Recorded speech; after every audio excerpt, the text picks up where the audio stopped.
Call the meeting to order. All trustees are present. Please rise for the Pledge of Allegiance. I pledge allegiance to the flag of the United States of America and to the republic for which it stands, one nation, under God, indivisible, with liberty and justice for all.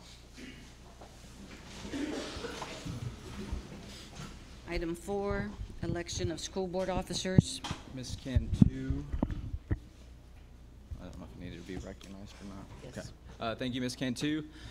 Yes, I'd like to nominate the following slate of officers for the 2018-2019 board. President Clem Cantu, Vice President John McLaughlin, and Secretary Margie Villalpando. I'll second. Moved and seconded that we have a slate of officers. Myself for president, Mr. McLaughlin for vice president, and Margie Villalpando for secretary. All in favor? Discussion. Any discussion? All in favor? All opposed? 0. Superintendent's report. Madam President, at this time I don't have superintendent's report, so we can move on to on the agenda. Okay, we'll begin with the public forum. Maria Teresa Hernandez is going to address us on transportation incentive package. You need to read. Citizens are offered an opportunity to address the board without prior approval. Presentations shall be informative only. Delegations of more than 5 persons shall appoint 1 person to present their views. The board requests presentations not include statements that may be considered defamatory. Presenters should conduct themselves with common courtesy and in a respectful manner. In the meeting, if a presentation includes a complaint against an employee of the district, proper channels set out in the district policy to work resolution before bringing the matter to the board should be exhausted. The board shall not tolerate disruption of the meeting by members of the audience. If after at least 1 warning from the presiding officer, any person who continues to disrupt the meeting by his or her words or actions, the presiding officer shall request assistance from law enforcement officials to have the person removed from the meeting. You have 3 minutes. Good evening. My name is Teresa Hernandez, and I am employed as a special needs monitor for San Marcos CISD in the Transportation Department. I have been employed since July of 2013. My reason for being here tonight is to ask the school board members or to bring to your attention if the incentive package for attendance for drivers is going to be considered again for 2018-2019 school year. Please acknowledge monitors and crossing guards to be included.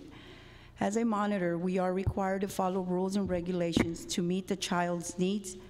We are the child's voice. Drivers and monitors have the same responsibilities as a team. The only difference is that they drive and the monitor has to keep the bus controlled so all the students get home at their scheduled time and safe. We are aware that we have the opportunity to become a driver, but not all of us can be drivers, and not all drivers can do the job of a monitor. Once again, all I ask is that we be included so that we can feel like we are part of this department and to make us feel proud to work for SMCISD. Thank you for your time. Thank you. Thank you, Ms. Hernandez. Kelly Blanks, externship opportunity.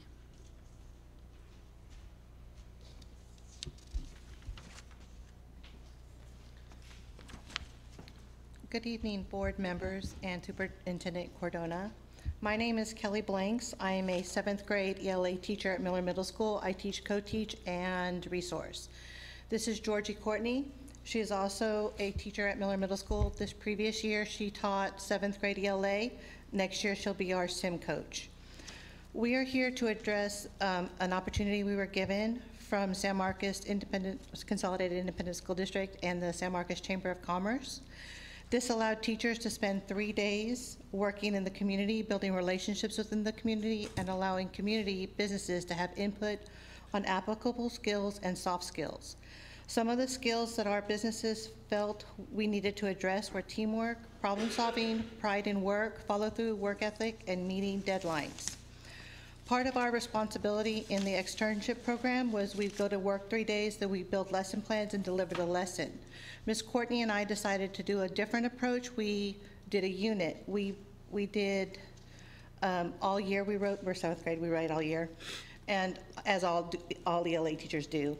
But we wrote all year long, and then we allowed the kids at the end of the year to pick a piece of work that they were proud of, and then they went from that draft to a published document.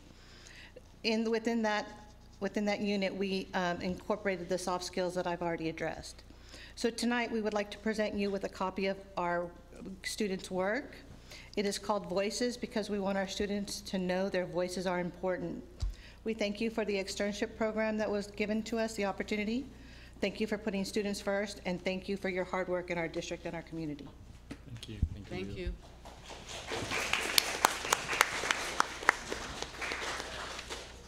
Before we begin our presentations and reports, I'm going to advise the board members that we're going to move item 10A up to where we have personnel action to item 8B.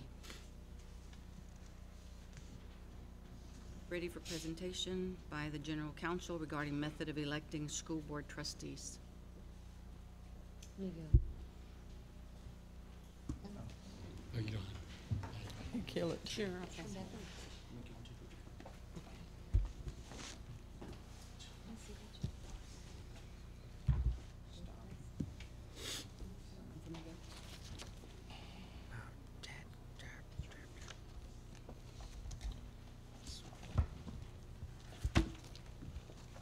Let me pull up my, there you go.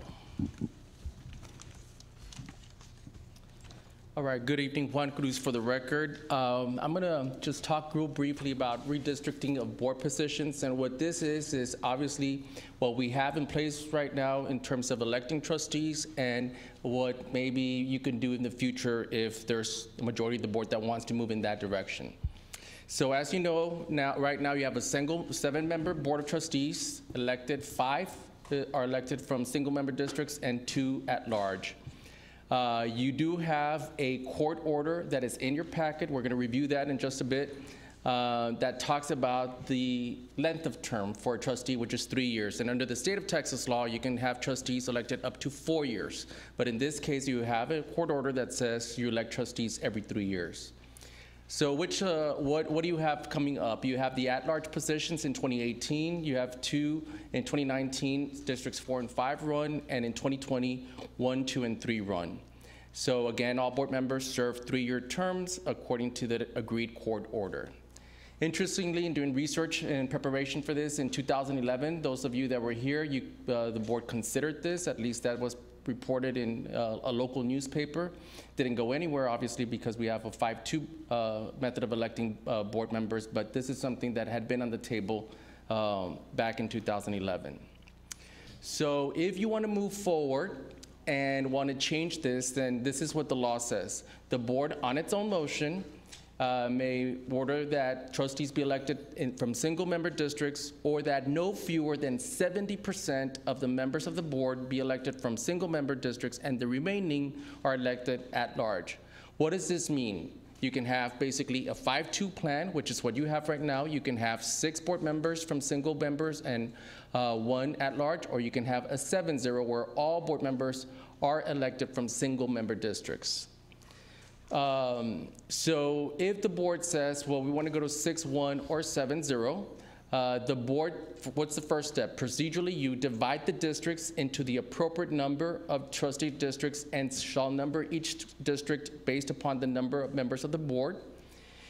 Each single member has to be compact and contiguous, meaning it has to have the same population or near amount of the same population as the next one. It has to be side by side. If you decide to move in that direction, then the trustees must draw no later than the 90th date before the first day of election from those districts as to who's going to represent each community. So this is step 1. What do you do if you want to move in this direction? The board has to have a public hearing under the law, allowing the voters to basically say, we like 6-1, we like 7-0, or we like 5-2, whatever you put out there. You would have to hire a demographer to do this. We're working with a school district in El Paso. They're doing from, they're all at large and they're going to single member. They got Templeton Demographics out of Austin at a charge of $10,000. And what they do is they come in and basically, based upon the 2010 census that you have, say, okay, these are the 7 trustee districts, and this is how they're equal in population, and for the board to consider. Realize, folks, that in 2020 we're going to have a census again, right? So when you have that 2020 census, you would have to hire the demographer all over again as well, because you would have, by law, every time the census is drawn up, we have to reconfigure to make sure we have the right population serving the school district. So step 2, you publish the notice in the public newspaper that you're gonna have that public hearing. And step 3, whatever is adopted, whether it's a 6-1 or 7-0, the order adopting the plan must be entered no later than the 120th date before the date of the first election, which is, in your case, your elections are May 2019. You would have up until January 4, 2019 to make a decision with this item. So electing of trustees for newly created single-member districts. Realize, let's say, for example, you go 7-0. Then what do? A trustee elected to represent a newly created single-member district must be a resident of that district or must move into that particular school district 90 days after the election votes are canvassed. After the first election of trustees from the newly created member districts, a candidate for a trustee position representing the school district must be a resident and seek to represent that particular area. At the first election, after the adoption of the plan, the positions must be filled. You can either cut terms shorter, or number 2, as you see there, you could say, you know what, everybody that's here, you're gonna fulfill your unexpired term, and then we'll kind of phase in the new trustees. You have BBB local policy. BBB local policy has to reflect whether, if you're gonna go from 5-2, whether you're gonna be 6-1 or 7-0, that has to be adopted. It has to be adopted after January 4th, 2019. And you have the court order that not all school districts do, but I think we need to kind of go over that. The agreed court order basically is part of what you have, and it's on tab 2 of your materials. I'd like to kind of direct your attention to page 3 of tab 2. I highlighted it for your convenience, and it basically says, right in the middle, it's in yellow highlight. It says, currently, all elections, with the exception of runoff elections, have been conducted in May of each year. It is the desire of the parties to maintain the school district elections in May of each year in accordance with the agreed order of judgment and dismissal, and not alter or change the election dates to November of each year. The practical history of the school district elections suggests that May elections for school trustees have become a matter of routine practice and expectation among the electorate, and a change to that system would be disruptive and would create inconvenience, hardship, and possibility of diminution of voter interest and voter turnout. Consultations by SMCISD personnel with San Marcos County Elections Administration personnel confirmed the expectancy of greater voter turnout in May rather than November election for school board trustees. On the next page, right there in the middle, I highlighted as well, agreed order of judgment and dismissal to specifically provide that SMCISD may continue to hold its elections in May of each 3-year staggered terms. And then if you turn the page, a couple of pages down, you have the agreed order of judgment and dismissal. And in there, it says, it is therefore ordered that the election system of defendant school district be and hereby is changed from an at-large election system to a 5-2 single-member district at-large system as set out more specifically in the attached agreed settlement. And then on page 2, the suit was dismissed without costs. If you turn the page, you have the agreed settlement there, and on paragraph 1, it says that the San Marcos CISD district be divided into 5 single-member election districts and 2 at-large election districts set out in the map that is attached, and the new plan shall be phased in the current trustee terms expire so that normal rotation of elections will be followed. And the elections will be by plurality vote for each election. So, that is important for you to know that you do have a court order that is not obviously similar to everybody else. If you want to move forward with entertaining a 6-1 or 7-0 vote, that my suggestion would be put it on the board agenda, see if you have 4 board members that agree to move in that direction, give me the authority to reach out to the council for the GI form to see if they could modify the court order or would agree to modify the court order, because this court order cannot just be basically neglected. You have to pay attention to it, and if you want to do something different, like go into a 6-1 or 7-0, we would need to have proper consent from the parties that are the GI form. And if you want to change it also to anything other than May, as you see in those materials, it's probably the safest approach is also to reach out and get the consent. Moving the elections, can you now move, the second question that was posed to me, can you move from May to November? Well, first of all, you have, you have the order that I just kind of talked about. You do have a state statute, and it's on page tab 3 of your materials. I included it there for you. It's very simple, and it basically highlighted at the very top. It says the governing body of a political subdivision that holds its general elections for officers on a date other than November Uniform Election Day may not later than December 31, 2016 change the date on which it holds its election. So this statute, folks, of changing it from May to November has already expired. Those districts that did it within the time frame.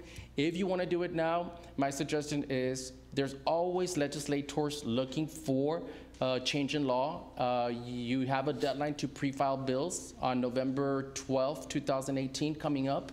So that is basically calling your state rep, your state senator, and saying we want a modification of 41.0052.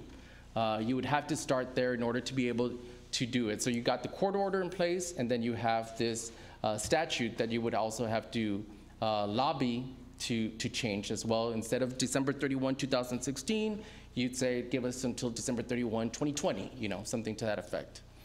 So that is basically my presentation in a nutshell. Obviously it's not for action tonight, but I wanted to bring it to you because I think that there may be some interests. Again, if you moving forward, my recommendation is to put it on the agenda to see if there's 4 board members that want me to reach out to Rolando Rios, who's the attorney for the GI forum, to see, would you agree to modify this court order to change from May to November and change from 5-2 to 6-1, 7-0, whatever you're thinking. But All they're right? 2 separate issues. Yep. Thank you. Thank you.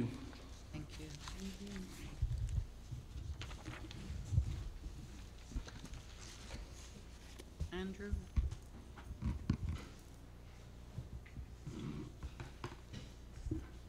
For commitment number 5, Andrew Fernandez.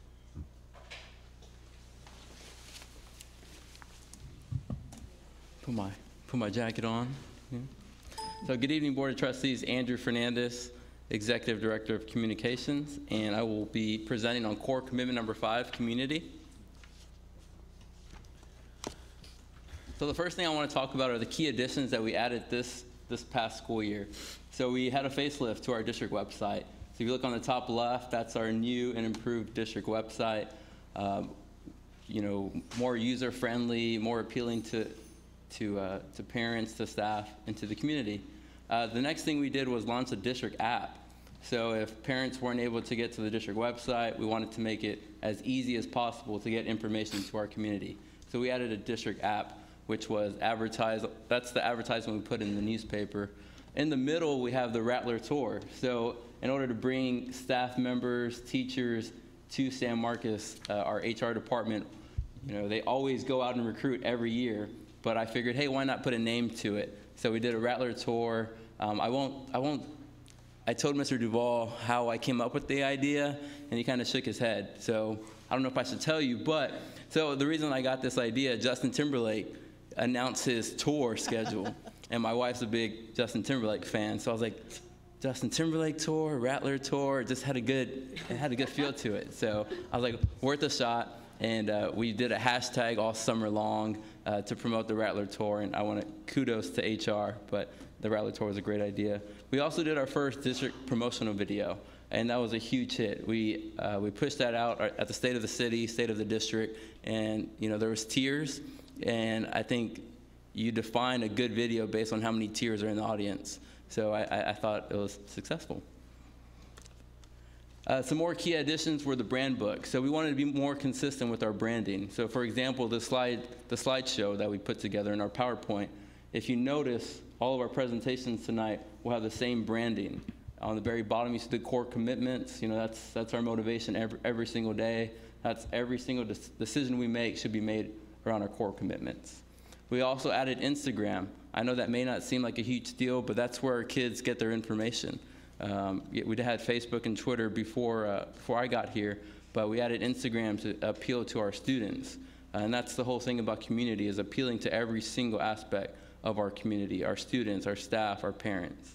Another key initiative we did this year, if you look below the Instagram logo, we did college-bound signs. So we wanted to market that our students are college-bound. So every single San Marcos High School student that got accepted to a 2-year, 4-year, or a trademark, we gave them these yard signs to put in their front yard to show, hey, I'm a Rattler, I'm proud of it, and I'm going to college. So that's something we're really proud of. We also added a Rattler Recap. So the Rattler Recap is our weekly newsletter. We started this spring, and we have over 1,500 subscribers. So if we don't tell our story, no one else will. And so I harped on everyone to send me all their good news. And so we have so many great things going on in our community and in our schools, but if we don't tell our community what's going on, then how are we going to bring students here? How are we going to bring the best teachers here? So testimonial, right? So I got a text message from an assistant principal here at the high school, and she said, hey, Andrew, I don't know if anyone's familiar with this. It's called Mothering San Marcos. So it's a Facebook page where a lot of the mothers in San Marcos go on, and they share good news, bad news, and concerns. Well, here is one of the screenshots that the assistant principal sent to me. So backstory is I send out robocalls. So if there's a holiday, hey, school's tomorrow or school's canceled, those are called robocalls. So I try to keep the community informed. So what one parent did was, and I hope they're not in the audience, and if they are, thank you for doing this. So it's a screenshot, and she put, a bit ago, I changed the SMCISD robocall to this on my phone. Next month, the district will probably be John Stamos, keeping things fresh. And so I took it as a compliment that they took my voice as Jimmy Stewart. But on the right-hand side, another parent changed theirs to Johnny Depp. So Johnny Depp keeps calling and leaving you voicemails. And then I like the next one. He even texts me to ensure I get this message. So thoughtful. And so I shared that with you to show you how open our community has been receiving these phone calls over these past few years. It's not, why do they keep calling? Leave me alone. It's more of a positive. So that's just a dynamic that our culture has adjusted to. Now they're used to getting the information. Now they're used to getting those calls. So I actually made a little GIF for the board members, and we're going to play a little game. So bear with me. Uh-oh. I'm in trouble.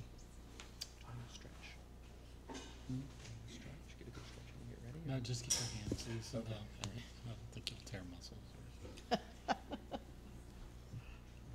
Oh, no. Okay. Board members, the game is called Higher or Lower. And so now you have your signs in front of you, and they are appropriate for the branding, which have our logo on them. So I'm going to go over our social media analytics, but I want to do it in a fun way. So board members, for Facebook, higher or lower? We had 950,000 profile visits from last May to this May. Higher or lower? Higher. Okay, so we have 7 higher, 1 lower. All right. So it's actually higher. So it's 1.1 million. So from June to May, we had 1.1 profile visits on our Facebook, 153,000 impressions, and new followers from last year was 2,345. So last May, we started with 1,355 followers, and today we're roughly around 3,700 followers on Facebook. So if you look at some of the months, like August, we reached 178,000 people. So with school starting up, we actually did a social media challenge where it was a twofold competition. So we posted the back to school supply list. And I said, share this and comment your favorite thing about San Marcos. And it was twofold, as the community thought they were doing it to win a contest, but really they were helping me share the supply list with the rest of the community. So they didn't know that, but now you know the backstory of it. All right, higher or lower? We had 1.1 million impressions on Twitter.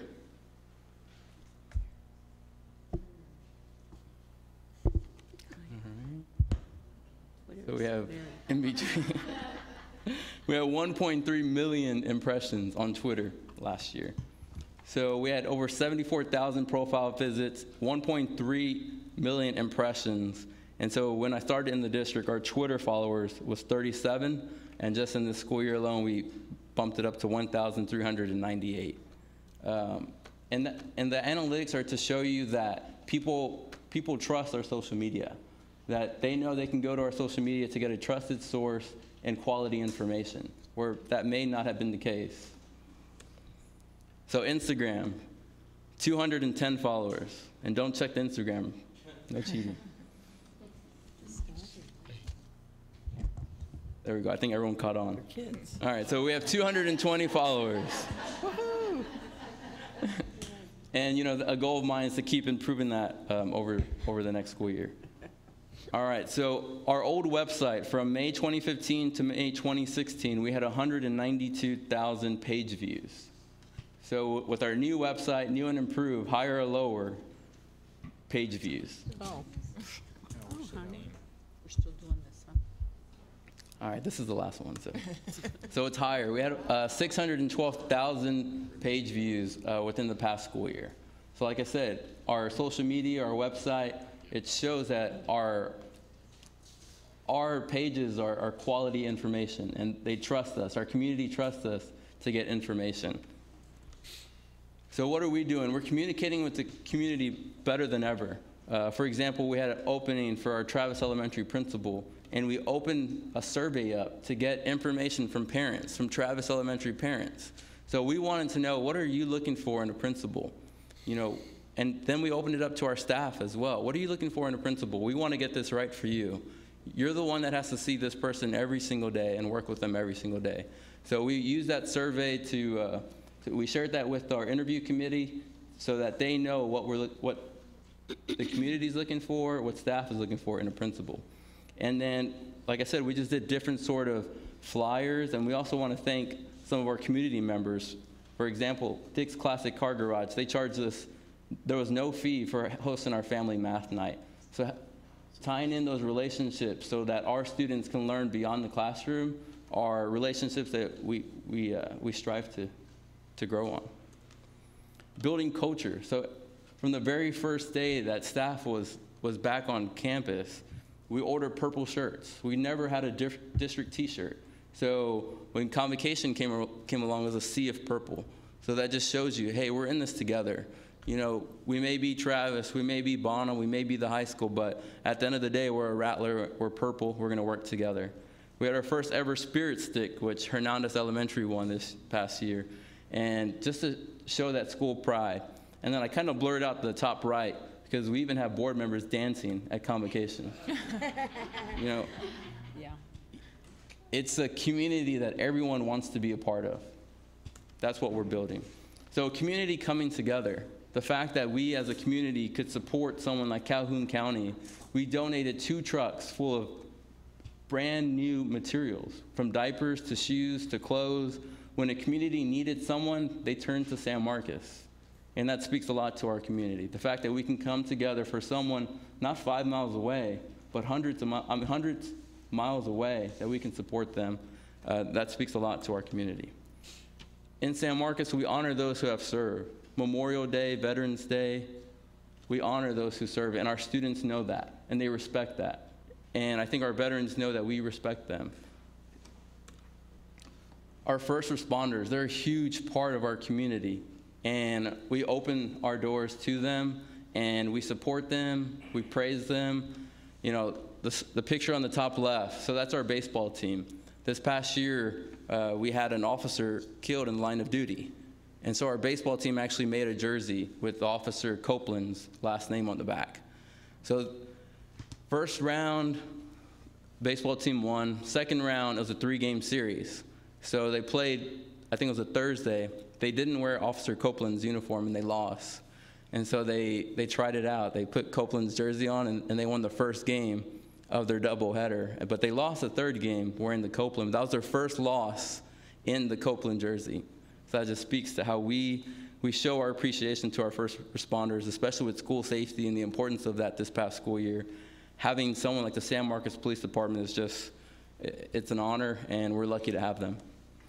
Community partners, so I'll talk about each one of these photos. So on the top left, that's an Aqua Brew CEO, and he gave a gift card to every single teacher in the district for $25. And we have, 1,200 teachers or It was 500. 500 teachers, and I mean, it's just, for him to do that, he I guess we kept the rest of the gift cards, right? We'll talk later, Andrew. So Amazon opened their doors to us. San Marcos was actually one of the first organizations to be able to tour the Amazon facility. And then right there in the third picture, that's our very attractive CTE director, Mike Doyle, with our getting a check from the industrial. He paid me to say that. So, and then on the top right, it's the city of San Marcos donating to our orchestra.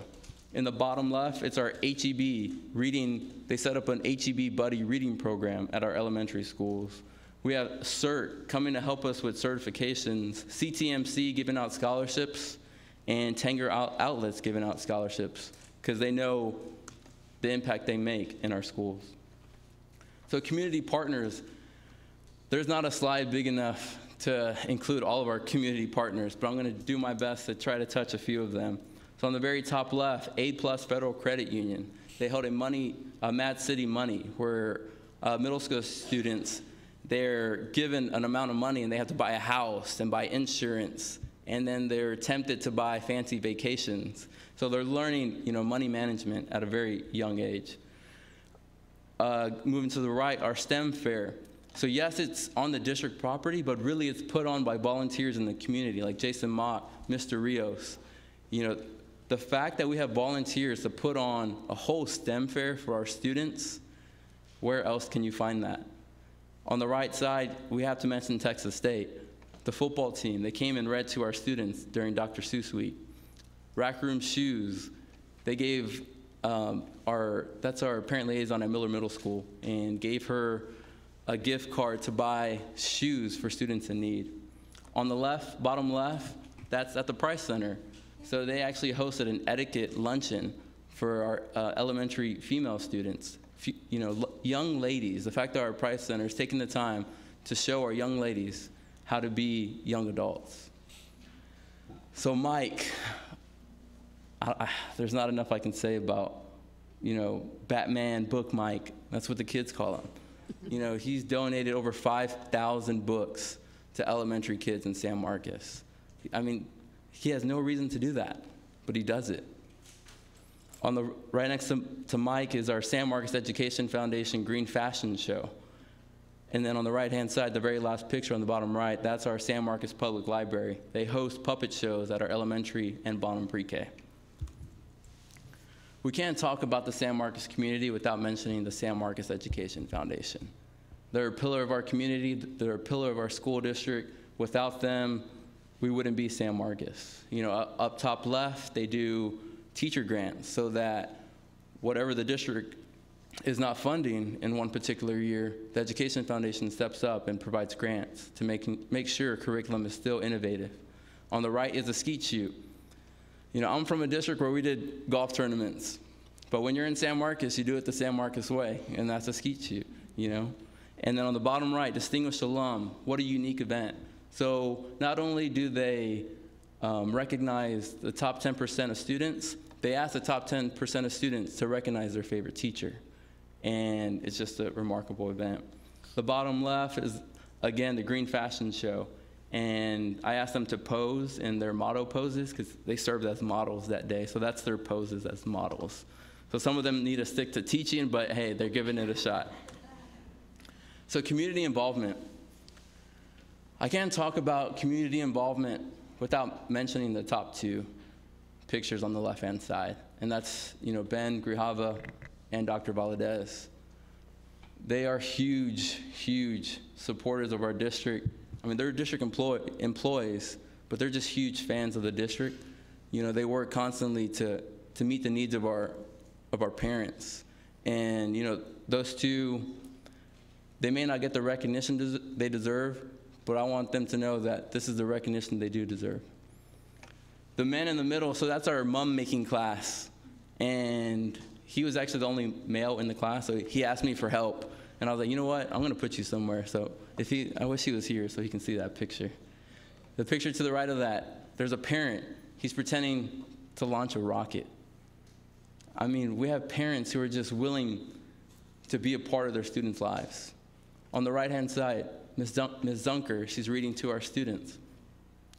The second row, the first picture, that's our Bottom Bear Walk. If you've never been to a Bottom Bear Walk, it's a lot of fun. You get soaked. You get soaked with water, but you walk around the track and you get to meet some great families. And then the picture next to that, that's Bowling with Bobby. So we have a bowling night for our district staff to come together, meet one another, learn from one another. Little backstory is one of our board members, I won't say who, when I posted this on social media, they thought it was photoshopped. Because if you look closely, there's an opening. So these three, I asked to take a picture of them, and they're a team of 4. And their 4th team member wasn't there. But they said, hey, leave a spot open for our 4th team member. And that's San Marcos. You know, you can't explain some things, but that's San Marcos. Like, they could have just taken a picture of them 3 and, hey, be done with it. But they remember who they work with, and they're part of a team. Next to that, our transportation department, Doug Wozniak. He used to be a principal here in the district and moved to transportation director. So the week of STAR testing, he knows the stress of being a principal and being a part of a campus. So he teamed up and got donuts and coffee for every single campus to make sure they were well taken care of the morning of STAR testing. The next picture, we have Venom Salon Nights, where every Monday our students here at the high school, they open up their doors, they color hair, they give haircuts. You know, this is where I got mine. Just kidding. But maybe next year. And then on the right side is Mr. Cardona with our social media contest winner, as I mentioned earlier. On the very bottom left, Dr. Cunningham, new principal. First day on the job, he asked, can we have a meet and greet so parents know who I am before school starts? So this is actually last summer. Not even, I don't think he was on contract yet, but he was ready to meet parents, and that just speaks to the volume of our principals. Miller Middle School, they held a dinner for a local shelter. And then the middle picture, we actually thanked our volunteers by having a thank you luncheon. On the right side of that, we have principals who went into the community and wrapped Christmas gifts for those in need. So any student that wasn't gonna get a gift that year, they went and wrapped gifts. It's supposed to be a 4-hour event. We knocked it out in an hour, because that's how many volunteers we had. And then the very bottom right, Texas State, they held a basketball game in the middle of the day just for San Marcos students. They gave them a tour of the university and then finished it off with a basketball game. So what makes us unique? So top left, our football team won district championship. But it wasn't just a district championship. They brought the community together. They took the community on a ride that no one will ever forget. That's what this community is about. We added Pure Edge, where We know our teachers can't teach if they don't have clear minds. So Mr. Cardona implemented Pure-Eds this past school year. Our summer nutrition program offers free breakfast and lunch to any student 18 and under, or any community member 18 and under. On the very top right, hopefully a new tradition here in San Marcos, where our high school graduates walk the halls of their elementary students. And this was by far my favorite picture. It says, once a Texan, always a Texan. The bottom left, our ABBA students went to Boston. They're expanding San Marcos throughout the United States. Letterman jackets. So our special education students, first time ever giving them Letterman jackets. They're Special Olympic athletes, so we recognize they're athletes just like any other ones. Really pay close attention to this next one. So that's Monica Martin. She's an assistant principal. It's on a Saturday. We're having a Super Saturday professional development, and she's that happy on a Saturday. And then the very bottom right, so first day of school. This kid could not decide if he wanted milk or orange juice. So we have innovative thinkers in San Marcos. So he said, let's do both. So looking ahead, this next school year, we did a soft launch of Peach Jar so we can have digital flyers sent to our parents rather than hard copies. We're launching a community Wi-Fi where we're asking community businesses just put up a free sticker that says free Rattler Wi-Fi since we're going one-to-one. We also want to add student advisory committees and parent advisory committees to give our community even more of a voice, where they're meeting with the superintendent and the executive team at least once a month. We want to launch a 5-year strategic plan to work on our communications. And lastly, our alumni relations. So this past week, we had San Marcos High School graduate David Hamilton participate in the College World Series. I won't say what university because some people are not a fan of UT, but we put this on our Facebook and it reached over 3,000 people. So that's something I definitely want to work on this next school year.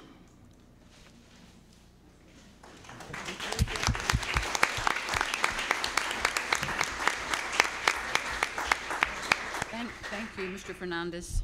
Excellent presentation. Ms. Reese-Mills, academic update, please. She's here. Where are you looking?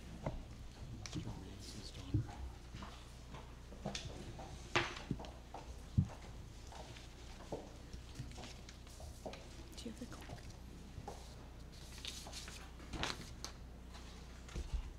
You could please bear with us. The system is off. That's why it's hot. So we're trying to fix it right now. We have water back here if anybody has that. I feel air now. Do you feel air now? No. It just kicked on, I feel it. Feel the air now? It's finally back. But we're trying to close that budget deficit, any way we can. Okay.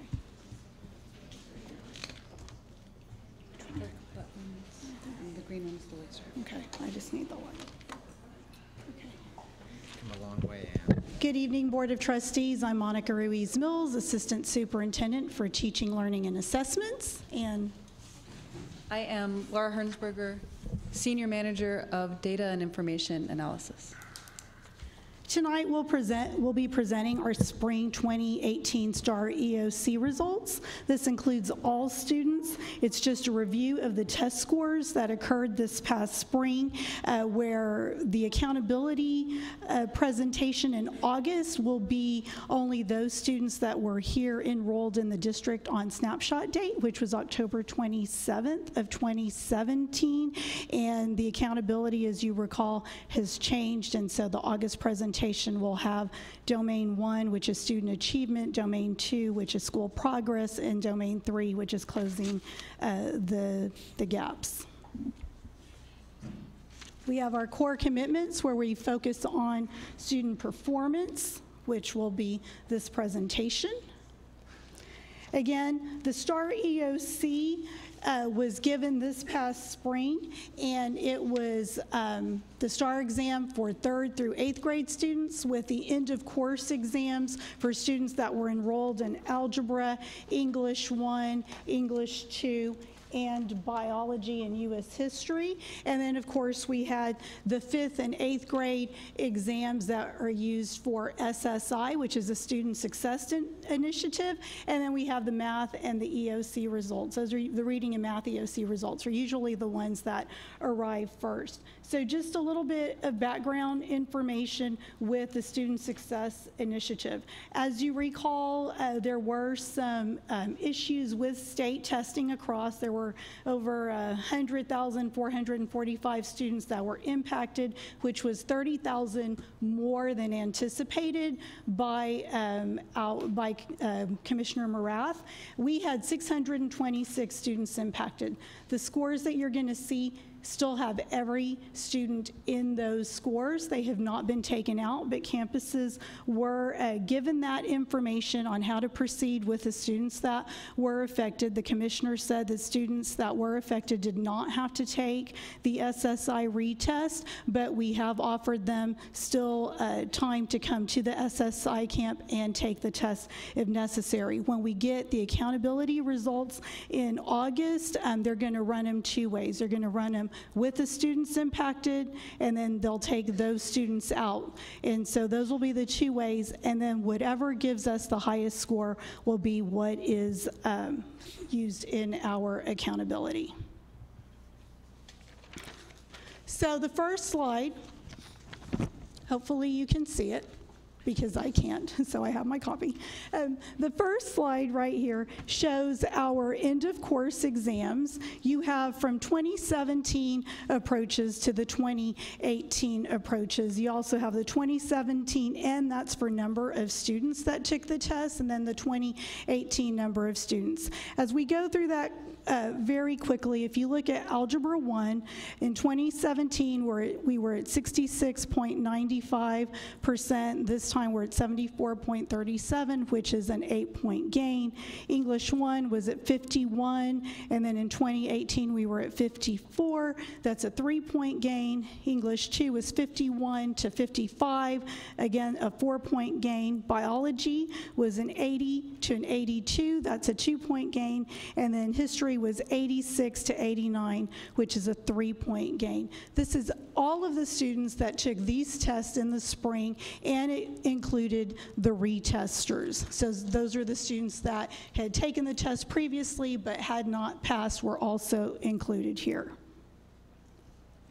Now we have the first-time testers, 2017 versus 2018. So with Algebra 1, we went to 80.54%. We have the state approaches, which was at 88%.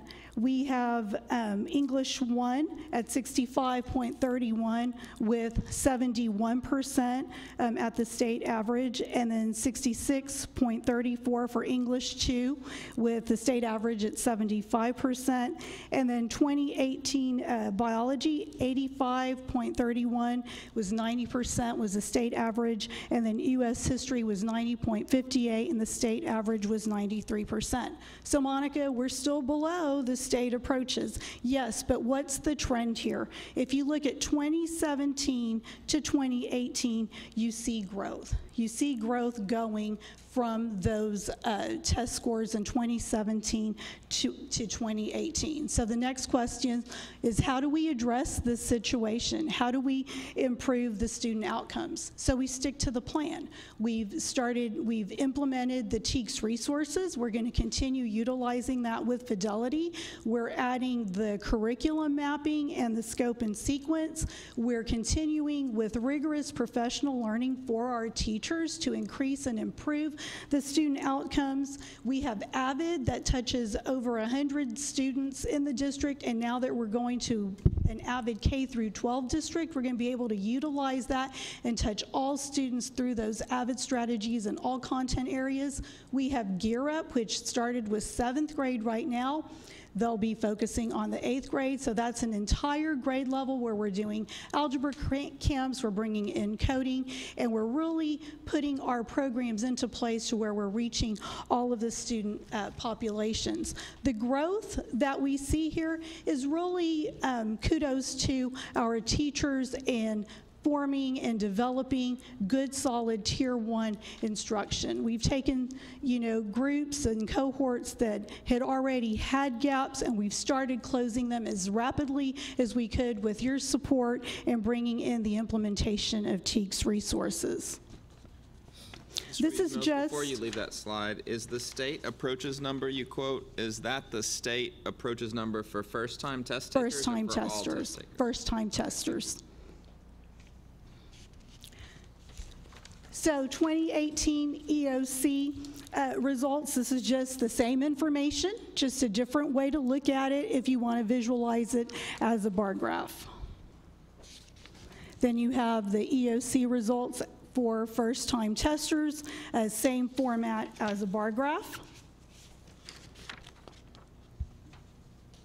Going on to Algebra 1, 2017 and 2018 comparison. Looking at this, the main takeaway is that there's an increase in test takers at the middle school level. By increasing participation at the middle school level in Algebra 1, we're providing more opportunities for students. We want all students to take Algebra 2 in high school because Algebra 2 is really what determines if a student needs to take a math readiness class at the university level once they graduate. So we're setting them up for success by increasing the rigor of the content and also placing them in that Algebra 1 class. Again, increase in test scores at the high school in algebra. We had 52.77 in 2017, and then increased the approaches standard to 60.75%. Going on here, we have 2018 Algebra 1 results. This shows it by demographic. If you look at the very end, you have the first year of monitoring students. That's the first year students are no longer classified as LEP. We had 100% passing there. And then we also, and so if you look at it, you want to see that green going up. And then you have the first time test takers for algebra. And again, the state average here was 88%, and we were at 80.54%. You have the English 1 results. This is just another way to look at it again. We have it broken down by student group. And then you have the first time test takers where the state average was at 71%. Again, looking at our student groups, we had our first year of monitoring students were at 80% passing. Economically disadvantaged was at 58.14%. In August, we'll have the comparison over the course of the last 3 years, trying to disaggregate it as an apples to apples comparison for you with all of the changes. English 2 results continue to improve here. We're moving as quickly as we can with it. As you see this, again, we have to put more concentration to increasing the rigor and the professional learning opportunities and really assisting our teachers on how to focus in this area. English 2 also ties into writing, and you'll see the writing results later on, but really writing across all content areas, including the enrichment courses, the extracurriculars, foreign languages, and athletics, and that's going to be our push for next year. So students can understand the processes they take through writing. Then you have the first time tester information. We're within 9 points of the state. The state was at 75%. What this tells us with the first time testers, even though we're below the state average, again, we're closing those gaps. The rigor in the classroom instruction has increased tremendously, and we have students being more successful the first go round of the test. Then you have your biology results, which again is a big win. if we think back to where we were 2 years ago, now we're giving opportunities to all of our students to be enrolled in the biology class the first time around instead of waiting until their junior year. And so kudos to the board for guiding us into making this happen. Thank you. Then we have the first time test takers, and the state is at 90%, and we're at 85.31%. But then think back to how many students we had taking 2 years ago. The test was like 200, now it's over 700. Then the U.S. history results.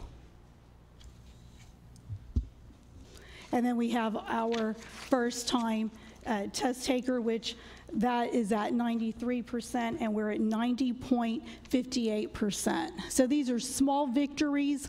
We see that gap condensing as we continue to move forward.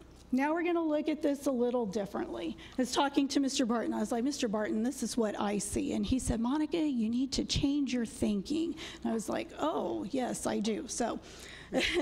And so we're going to look at this differently. I'm very vertical, black and white, analytical. I look at things across, and I'm like, oh no, look at third grade math. In 2017, we were at 69.98%, and then in 2018, we're at 63.47%. So this right here is the first cohort of students that if they attended pre-K in the district, this was the first year of full-day pre-K, correct, Ms. Dre? Yes, okay, smile. So that was the first year. So what Ms. Dre is doing, she's working with Ms. Hernsberger, and they're gonna go student by student to see which students actually attended pre-K, did they go somewhere else, so we can see what ways to improve and support our pre-K learning. So that's the first group right there. We'll have that information for you in August. The state was at 77%. Now, look at 2017 third grade math. All right, 69.98. So right now you're thinking, okay, we decreased in third grade math. Well, not really. If you look at fourth grade, that's that same third grade cohort, they're roughly the same, 69.14. So we need to do some work there. We are going to work with Vontour Learning. They're going to come in during those half days next year, work with our math teachers in second, third, fourth, and fifth and sixth, seventh grade math, I think, and they're going to work together. They're going to use our TEACS resources. They're going to do professional learning using our curriculum guides and really working on interactive lessons for mathematics, and they're going to tie it to literacy. So we'll see an improvement there because that cohort will also be there. If you look at fourth grade math for 2017, right there, it was 60.03%. Now go down, turn the page actually. If you turn the page and you look at them in fifth grade math, they're now in 2018, look at that, 86.73%. So that's a growth. That's a win. Go math. Then if you look at sixth grade math, right, whoops, oh wait, don't look there, hold on. Go back, go back. I know what I'm doing. Here we go. All right, so I got excited, sorry. If you look at sixth grade math right here, 74.64, you look down into the seventh grade math, 58.85%. Okay, it's slightly lower, but also think of it this way. We increased that algebra participation in middle school, and we actually have some seventh graders that do take algebra. So again, just trying to highlight the growth because there is growth happening. STAR math, again, here we have it by fifth grade math and eighth grade math. If you looked at the seventh grade math from 2017 where it was 63.58, and then we look at 2018 if they took the eighth grade math test right now, 71.46. Again, another win. Here are just the math results placed in graph form. And then we have it here by student group. We have 5th grade math by elementary campus, you know, again, doing incredibly well. We have the 2017 and the 2018 approaches, so kudos to our elementary schools showing improvement. Then we have the math campus results. Again, and this is based on our instructional coaches and our campus leaders really going into the classrooms and focusing on instruction and providing the support necessary and making certain that we're using all of the available resources provided to improve instruction and make sure that it's rigorous instruction as well. Then you have 8th grade math right here. We have the 2017 approaches for Goodnight, and then we have the 2018 approaches. So again, you know, taking the students, placing them into algebra, and in general, you know, really working on focusing on 3rd grade and 7th grade math, because that's where we've identified some of the struggles are occurring. Then we have it by campus, again, just in bar graph form. And then you have the reading. So doing the exact same thing with reading that we did with math. If you look at 3rd grade reading right here in 2017, those are now the 4th graders. Again, almost similar to what we saw with math, to where it remains almost identical, 67.59%. State average was 72. Then if you take 4th grade reading for 2017, you turn the page and look at where it was for 5th grade reading now in 2018. They've gone up to 76.29. If you look at last year's 5th graders, where they were at 74.88, and you look at 6th grade, it's 56.73, so that was a drop. That's another area that we need to focus as the students progress to the next grade level. And then 6th grade reading from 2017, they were at 59, again going to 62.8 in 7th grade, and then 7th grade reading last year was at 67.32, and if you look at it by cohort, they were at 80% this year. So again, just another way to think about it going by cohort. You know, reading across may not be what we want it to be when you're looking at the scores against the state approaches level, but it's not a measure of the work that's actually occurring in the classrooms, because there are some gains. You have STAR reading. Again, we just went through this, so this is just looking at it.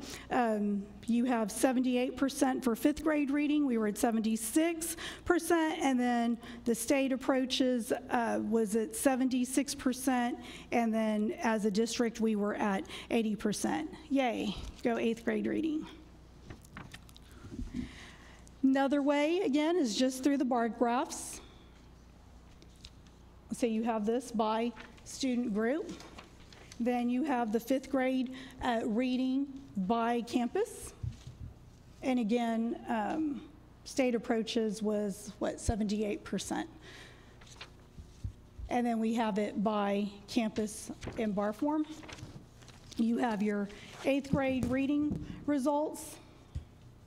By campus, you had Goodnight at 83.48 and Miller at 74.24 was in 2017, and then we showed an increase 83.83 at Goodnight and 74.58 at Miller.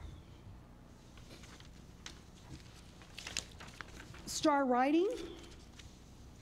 So we're going to continue focusing on writing, as I mentioned earlier, in all content areas.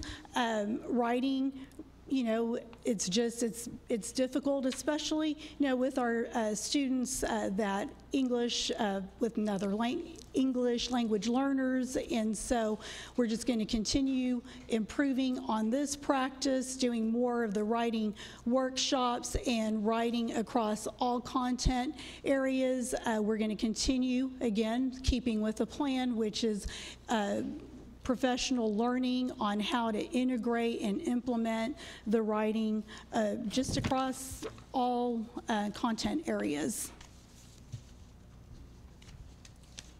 But I am going to say, if you look at it, 65.94, 75%, we can get there. We will get there. It's just putting more concentration in all aspects of the learning environment. And then you have STAR Science. STAR Science was, sorry, I can't read that far. 65.94%, the state was at 75, and then 8th grade science 62.63, and the state was at 74%. This year at the elementary level, a lot of our elementary schools used STEM scopes. Our instructional coaches at the secondary level, Glendigo Dennison and Gordy Hall, also went down to all of the elementaries and worked in the science labs with the teachers, and it was fresh. And so we've shown great improvement in science. It's going to continue to get better. We did our first annual science fair this past year, and this upcoming year it will be integrated with a STEM fair. We also sent students for the first time to the science fairs, so we had great participation, and it was very interactive. And then we have the STAR Social Studies, where the district was at 53.36% and the state approaches was at 64%. In August, we'll have a 3-year comparison for you as best we can with the new 3 domains instead of the 4 indices. And again, that will have the student subsets, and those are the students that were here on the snapshot date. Ms. Hernsberger put together a sheet for you, and she's going to explain this. Hello. Your version doesn't have the subhead, which is first-time testers, but these are first-time tester numbers. So if we look, the first chart is 2017 first-time testers in San Marcos CISD. Second one, state numbers from 2017. Third section is 2018 first-time EOC testers in San Marcos CISD. And the fourth one is state 2018 first-time testers EOC. You saw basically the first 3 columns in the other presentation, and there was a request for meets and masters, and that's what the last 2 columns are. Okay, questions? Ms. Halsey? Yeah, I just wondered if you could refresh my memory on how the meets and masters versus approaches and did not meet work into the accountability rating? You want to? Yes, please. So it's changing this year, but as of this year, it will be an average in domain 1. Sorry, I'm all hunched over.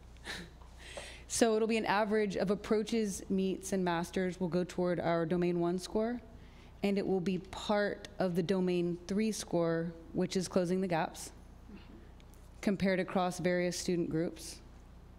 And it will also be part of the domain 2 score for, what's the word I'm trying to say, performance. I'm sorry, this is a very basic word. It's relative performance. I know that word, relative performance. Part B of domain 2.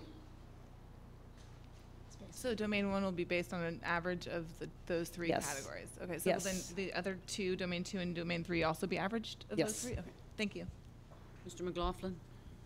I'd like to see, I appreciate you providing this supplemental report. I'd like to see the meets and masters numbers on the lower grades. Is that something we could get subsequent to the meeting? Absolutely.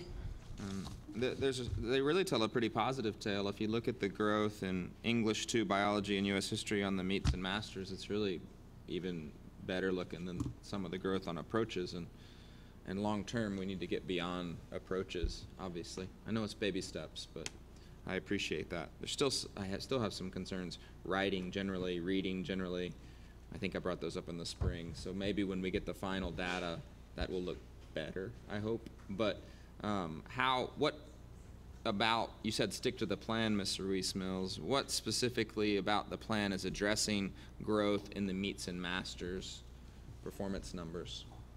So the way we're addressing that is we've got the push-in, right, with the GT, which will help elevate that. We're going into the classrooms instead of taking students out, and so all of the students will be exposed to those learning strategies. We're using also the the springboard in the at the secondary level at middle school, and also I'm excited with the Fontes and Pinnell that we're bringing in pre-K first and second, because I think that's going to bring a new approach to the balanced literacy and the phonemic awareness, which will also help elevate the learning. And then we also have our enrichment with our rap hour and those type of activities where we're going to bring it. Also, and you hit the nail on the head, we have shown improvement in those areas, but as we go through the professional learning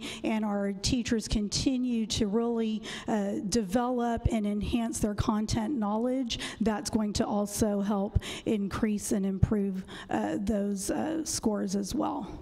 And are we offering I understood last summer the teachers had an opportunity to attend a writing intensive sort of camp or seminar or whatever we call it. We probably don't call it camp, but workshop in service. Are you offering that again this year? Did you have broader participation? Yes, Ms. Dre and Mr. Barton have put a plan together, as well as Ms. Sladley, for professional learning, where we're offering different camps, sessions, seminars, clinics for them to attend and continue working on that. We had over 50 people, and some of our teacher leaders were part of our student learning objective training, where we also talked about using writing as a student learning objective, and also taking that PLC time during the day to the next level by really focusing, on the data. So we're value driven, but data informed, and knowing how to read it and knowing how to assess it and knowing what quality feedback looks like as we're speaking to one another, role playing, how we give each other feedback on writing, and then taking that to the students as well. Thank you, Ms. Cantu. Mrs. Ruiz-Mills, first, I just want to thank y'all for getting the amount of information that you have and something that's kind of digestible. I've seen the main body of data that comes from TEA, so getting it more readable is always appreciated. I mentioned this to the superintendent several weeks ago, and I know just waiting for this data, we can have that conversation now, is I'd like to see, especially at the middle school and high school levels, performance based on programming. So like the students in the AVID program, how are they doing when it comes to these core content areas? And at the high school more specifically, obviously we have significant money invested in CTE, and I know one of the big things is writing across curriculum when it comes to the core subject areas, but I'd like to see what we're doing to emphasize those core content areas in electives and things like that. Great. We're going to have that in the August presentation, where we have the AP. We're going to have it by program. We're going to have AVID. We're going to have CTE. And something that Mr. Doyle and Dr. Turnbow worked on was they actually brought in a writing coach to meet with all of the CTE teachers and guide them on how to implement writing. We're going to do the same thing with fine arts and athletics and languages other than English, where they can write critical reviews, because all of those things are part of their TEKS as well. So we'll bring all of that to you in August, and it's going to be a good presentation. Perfect, thank you. Ms. Costilla. Two things on this report. This is inclusive of all students, is that correct? This is the first-time testers. But inclusive of all students? Yes. Okay. Not desegregated data, but exactly inclusive. yes. Okay. And I really appreciate all the work and all the work that our staff has done. And I will remain optimistic, Mr. Superintendent, that looking at one of our goals is to committed to eliminated achievement gaps within the school district. I will remain, like I said, optimistic because, you know, I see in history and English the gaps that are there, and I know that it takes a good 3 to 4 years for any program to be implemented, any process or system to be implemented to see some gains. And hopefully we'll see some gains in that respect because the gap is still there. If there's anything, Mr. Superintendent, that this board, I would think that, I'd like to think that the rest of the board would support, that you would think that we could do further when it comes to resources, please ask us and bring it to the table. I really would like to focus on that fourth core commitment on there and just looking at the information on here. But thank you so much for all the hard work that you gave us and all the staff here that has continued to provide work. And I think in some of the categories, like Algebra 1, there is a significant growth between Hispanic and white, where we are showing where we're closing the gaps. So I'd like you to know that we've all checked on a lot of it closing is the gaps, 10% gap, and then from white to Hispanic, and hopefully maybe that will continue to shrink, and that's what I'm looking. And my concern is that we need to provide more resources for the superintendent to focus on that. I don't have a problem with that. So just because Ms. Cantu, Madam President, you brought up the Algebra 1 results, the 2017 data by student group, if we take LEP, for example, they were at 37% in 2017, and then this year they were at 53%. So we are showing great growth there. Again, the 2018 algebra result, you had the first year LEP testers, you had them at 100%, and then last year they were at 75%. So if you look at all of our student groups, they're going up. And I think, just my personal opinion, that's the best part of the accountability system, right, is that we're looking at every student and we're really tailoring the instruction. Well, I'm very optimistic, especially with like programs with the AVID program that are coming up, that's going to be something that's going to be in all the other programs. I wrote them down as you were talking, that's going to continue with some of the things that are going on to focus on really eliminating that achievement gap. Ms. Hanson? I'm just curious about what extra training or efforts are being made for a special education population. Yes, so Ms. Marano worked with Stetson and Associates and Judith Moaning. We've been focusing, a big push has really been on inclusion and putting students into the appropriate classes, and they've been working on the co-teach model, and they've been strategically working with our campus principals on the master schedule, making sure that we have students, again, in the appropriate classes, but also making sure that our co-teachers, we're really trying to limit the amount of prep classes in different content areas. So if you're a co-teacher in English, then we want to keep you in English and not go put you in a math class later on, and working also on what do accommodations look like, and creating that planning time where the co-teacher can work with the content teacher or the generalist so they can devise those lessons together. And really, you shouldn't be able to tell the difference. If we're co-teaching, both of us should be the master teachers in that area. Thank you. It's a good report. Did you have another comment? Yeah, just thank you, Ms. Cantu. Just a final comment to kind of follow up with what Clem said was, I think, in the last 3 or 4 years, this board has made substantial investments in programming, AVID, dual language, and our staff and things like that. And I think I've seen more activity and movement when it comes to our underrepresented populations, eco-dis, economically disadvantaged, and things like that. And, we come here once a month, sometimes write some big checks to staff and to programs and things like that. But I think the scores and the increases across the board are a testament to y'all as educators and the team that Michael and the rest of the staff and the campuses are doing. And I just wanted to say thank y'all for that, because again, I don't think y'all hear it enough. So great work, y'all. Thank you. Thank you, principals and teachers. Laughlin? Yeah, while we're talking about gaps, I noticed that the gap between all SMCISD and economically dis on the EOCs for algebra, biology, and U.S. history is at 4 points or less, which is actually really amazing. But there still seems to be a persistent gap in English 1 and English 2 between the ECODIS and the all SMCISD. Do we know how much of that gap statistically is represented by LEP or other populations, like something going on besides household income? You know, have we separated out those populations to see how much of that gap is represented there? We have them separated by I know what you're saying. We could probably do that through that, what's that program that you, Tableau, through Tableau. In English is where that'd show up the most. But then if that was more in line, I would be comfortable, but I don't know without y'all telling me. So that's another thing maybe after the meeting we could see. Okay. Very good report. Thank you. Thank you. Ready for the shack update? Yes. Ms. Vogel, where's Ms. Vogel?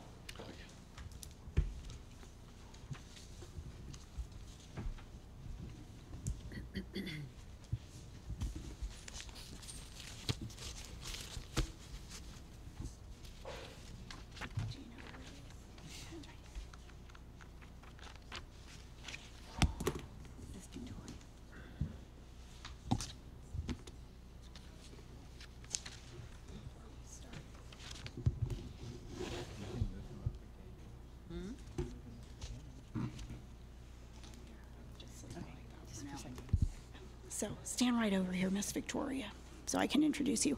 This is Miss Victoria Rios representing Mr. Ed Rios, who is a member of our SHAC committee. Miss Victoria put together this presentation and the voiceover, and she will be assisting Miss Vogel with tonight's presentation. Miss Rios also attends Miller Middle School. Oh, Crockett Elementary. I was promoting you. You're promoted. So, okay, we're going to go ahead and begin.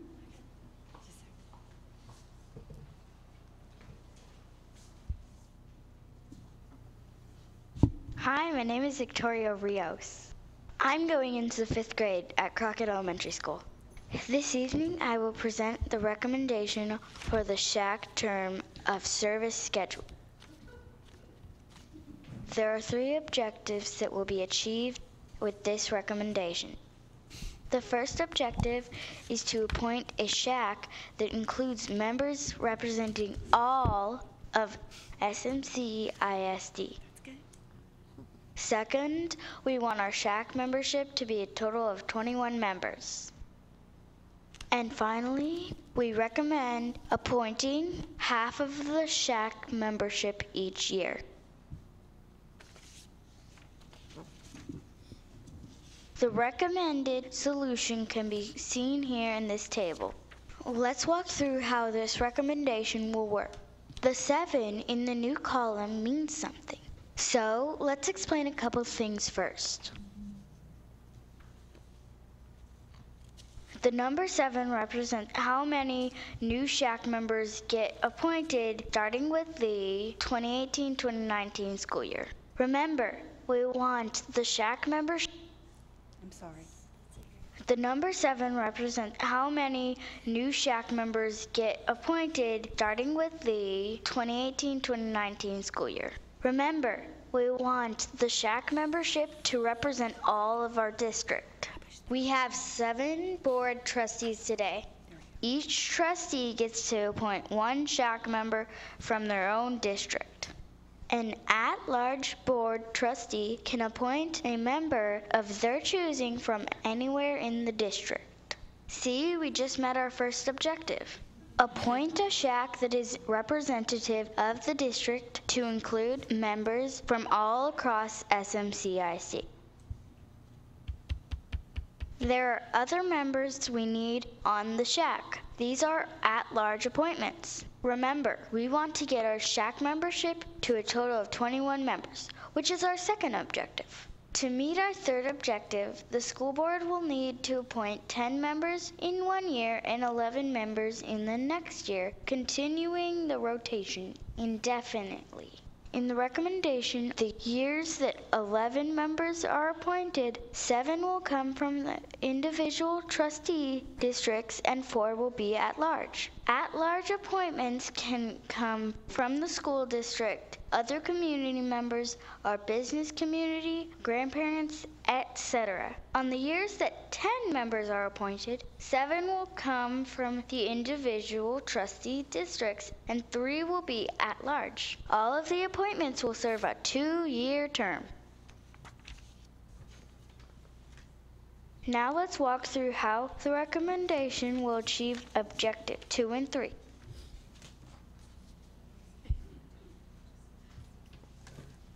Let's start with the upcoming 2018-2019 school year. Coming out of the last school year, 2017-2018, we have a total of 22 SHAC members that serve their first year of a 2-year term. Basically, no one will roll off in 2018-2019. For 2018-2019, we recommend the appointment of 7 new members, 1 each from the trustees' individual districts. The total SHAC membership for 2018-2019 will grow to 29 members, which is under the 30-member limit set in the bylaws.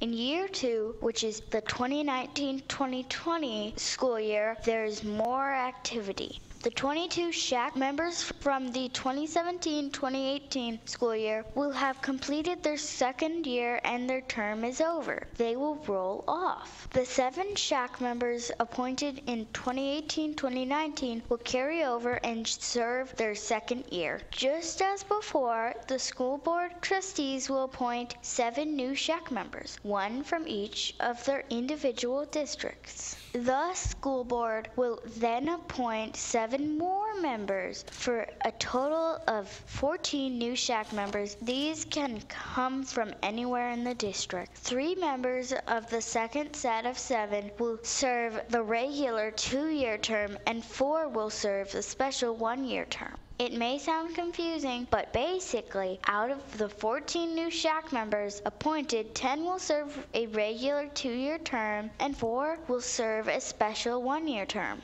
The total SHAC membership will now drop to 21. That means we've met objective number 2. Establish a total SHAC membership of 21. Only 1 more objective left.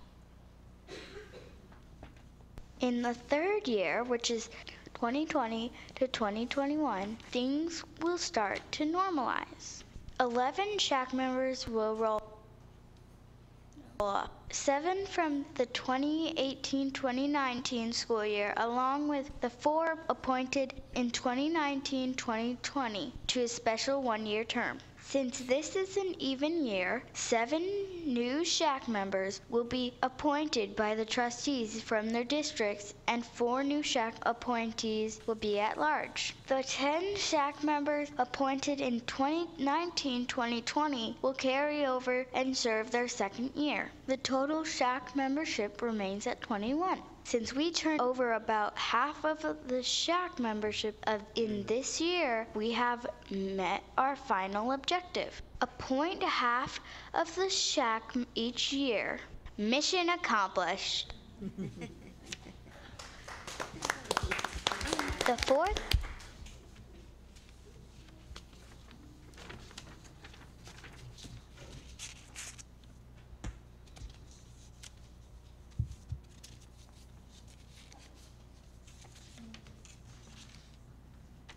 The rest of the slides just continue to say that it goes through and shows that the pattern continues. We do a 10 members or we do 11 members throughout the next few years.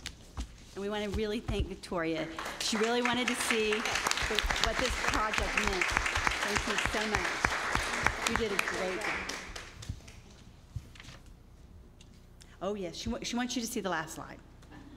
Same pattern. 11 roll off and 11 are appointed. 10 carry over from 2021 to 2022. Now you get it. The last year in our example is 2022 to 2023. This is an odd number year, so 10 roll off and 10 are appointed. 11 from 2022 to 2023 carry over to serve their second year. And there you have it. Thank you for your time, and have a great summer. I sure will. Thank you, Victoria. Great presentation. Thank you, Victoria. Any questions? Anybody? Will they, when we appoint one from each district, will they be a certain type of SHAC member, like parent or? Parent, Okay, parent representation. thank you. Any other questions? We did not take applications, so if you want to try to set a date to when you would be turning in the appointed members, so that we could be ready for maybe the new school year.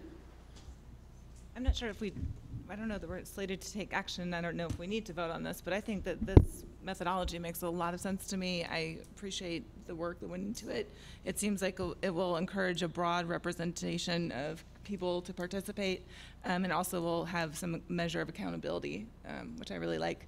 I also think, I don't know if anybody else was planning to share the news that one of our SHAC members has been appointed to the State SHAC Committee, which is Ms. Rios's father, and I think that that's tremendous and speaks a lot about our district, and I think he'll do a great job representing the interests of all Texas students, but specifically SMCISD students at that level. So I agree.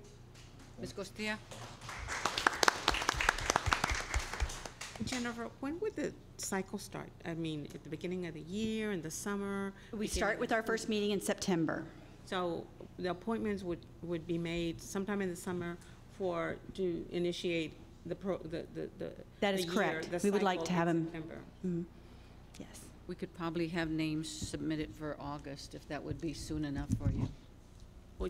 Well, I think August would be fine. fine. Thank you. So every August, we would be doing Yes, this? every August.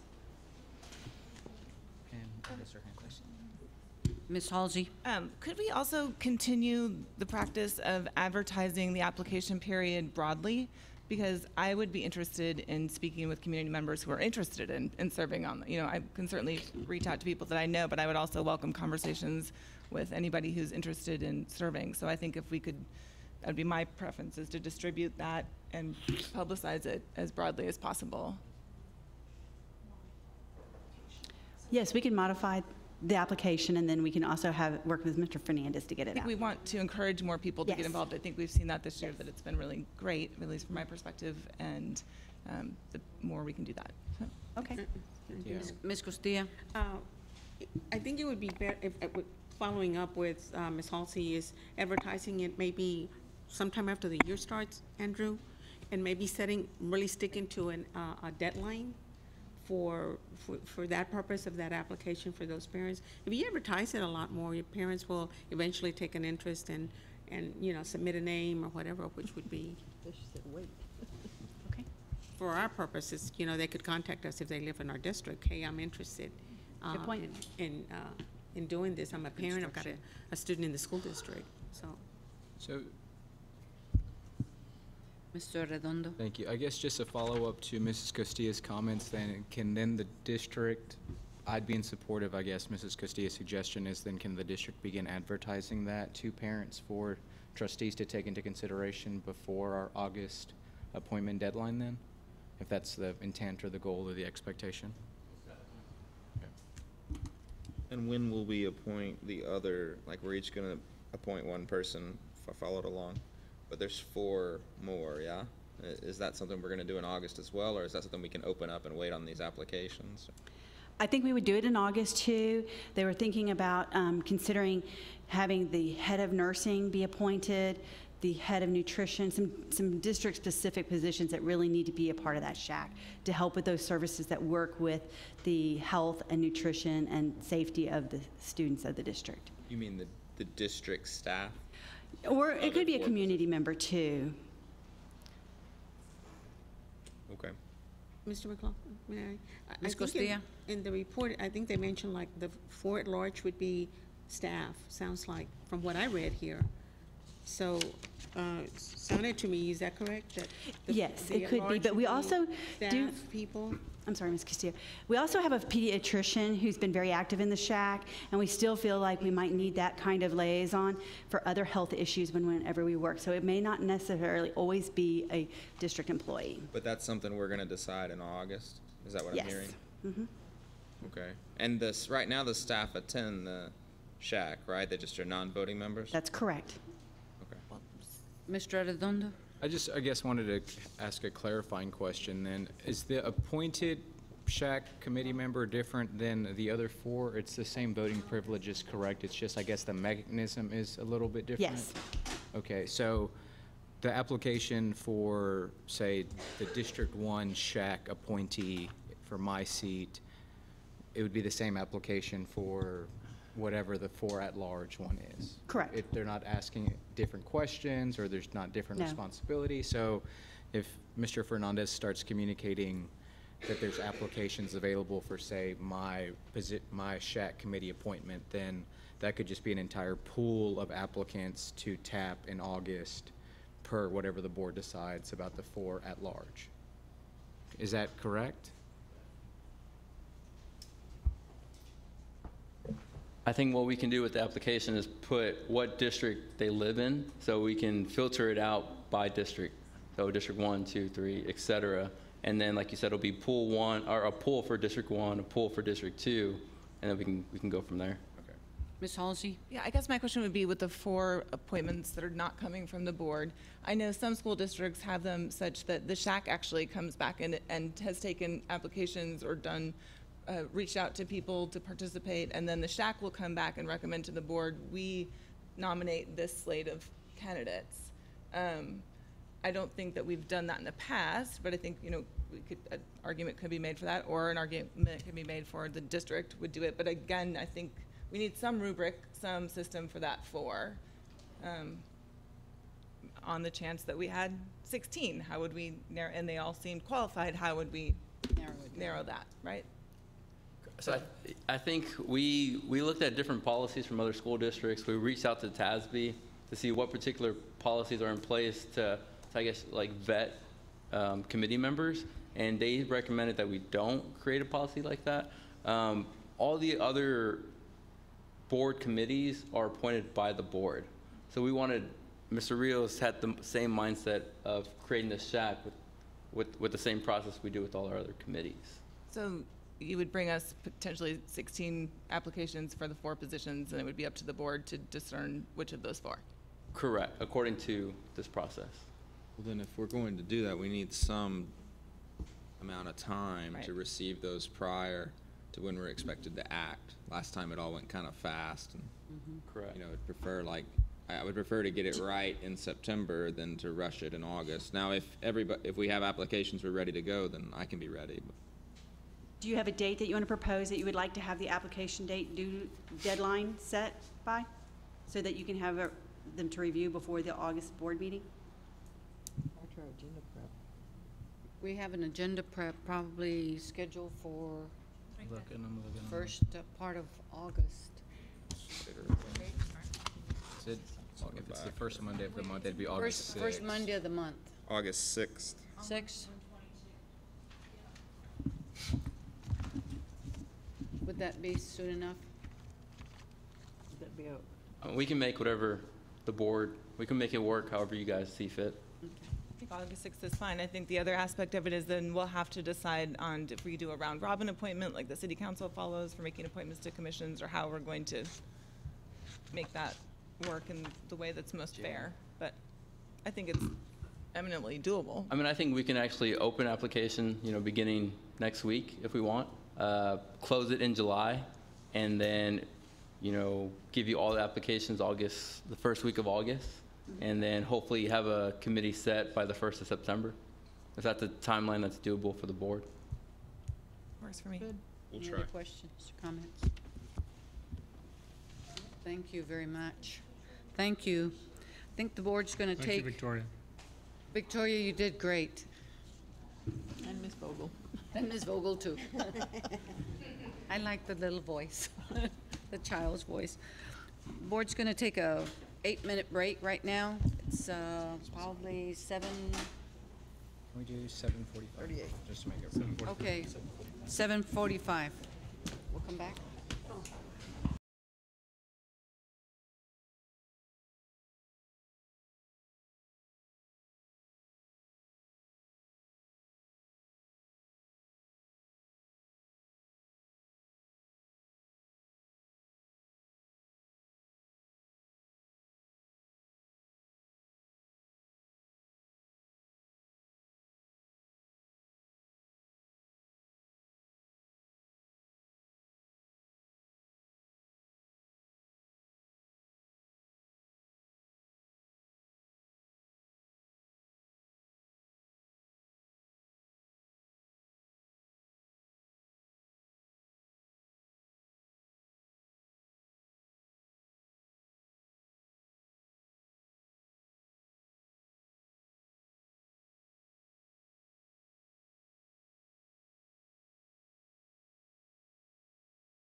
reconvene at 7:46.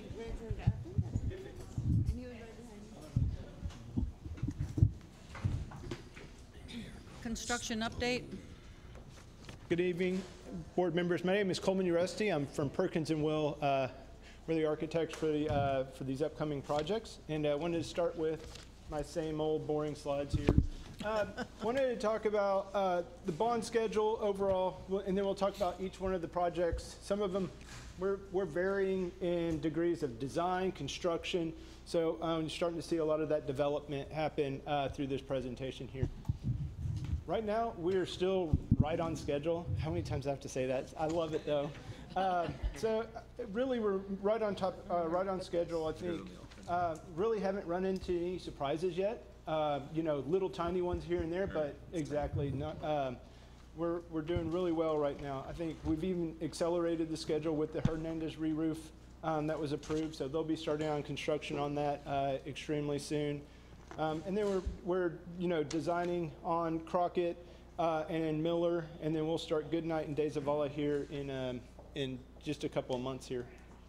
Transportation Center is really going really smooth. As you can tell, if you've driven by, you know, they're starting to already pour concrete, lay those the concrete drives as you drive down Staples there. And then you can start to see the slab, and this is where it starts to get fun. You start to see all that progress being made. They're making a lot of progress, but it's getting covered up by dirt, so it just looks like more dirt. So you'll start to see this block starting to go up this week, next week.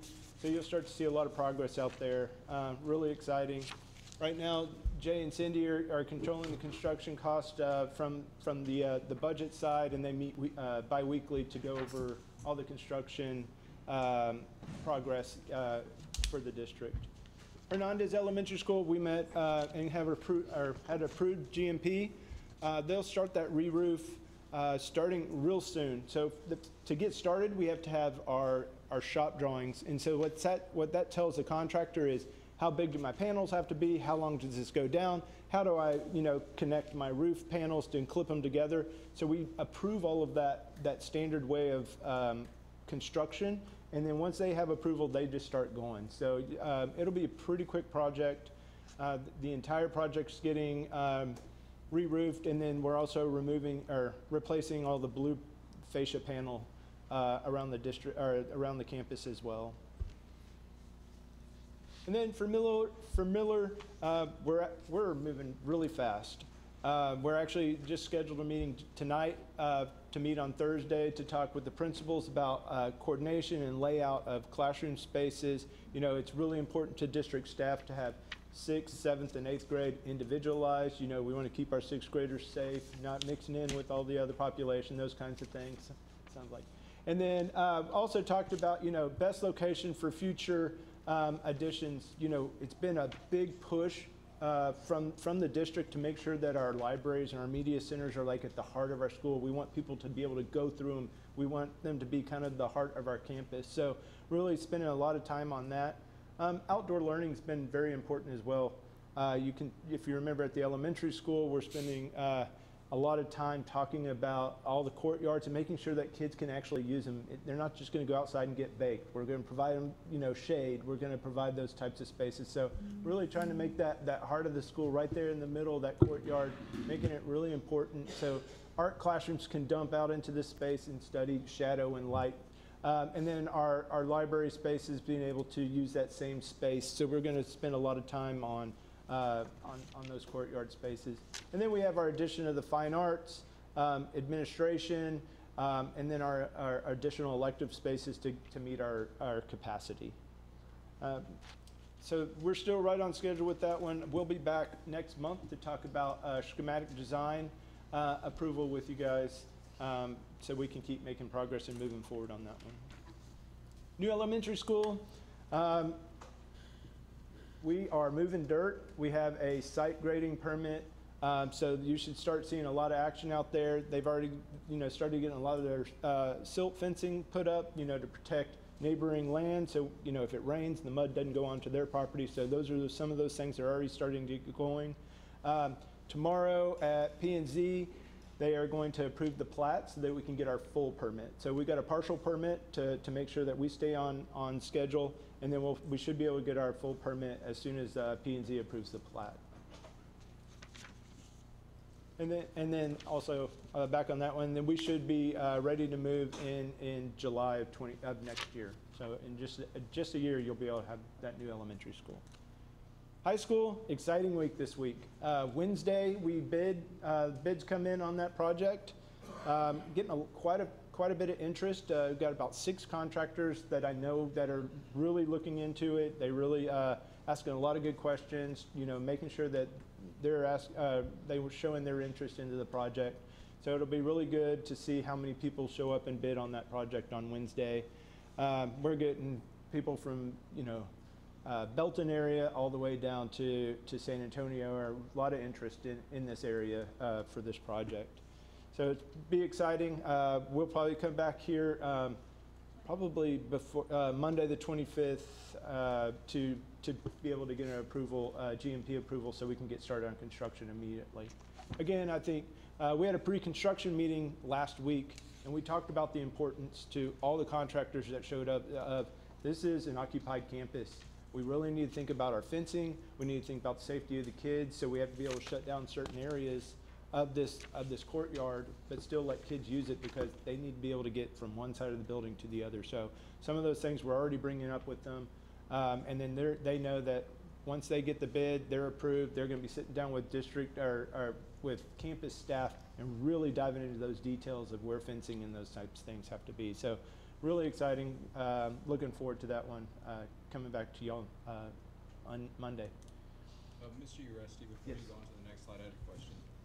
Thank you, Ms. Cantu. So the last bullet on this slide says the administration has requested a long-range plan for entire high school to address traffic.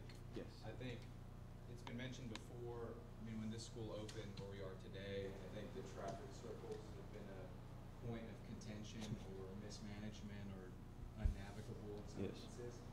I guess want information at the next update or whenever, if you have it, as what long range, like what is long range? Is that by 2020, 2025? I mean, I don't want it to be too long range if we're doing work on the site, and if it comes to us as a budget amendment, I want to see what that cost was, just because I think the egress and egress of this site is crucial for so many different reasons. Okay. No problem. So what's the timeline? Well, we'll bring that back. Bring it back. Thank you.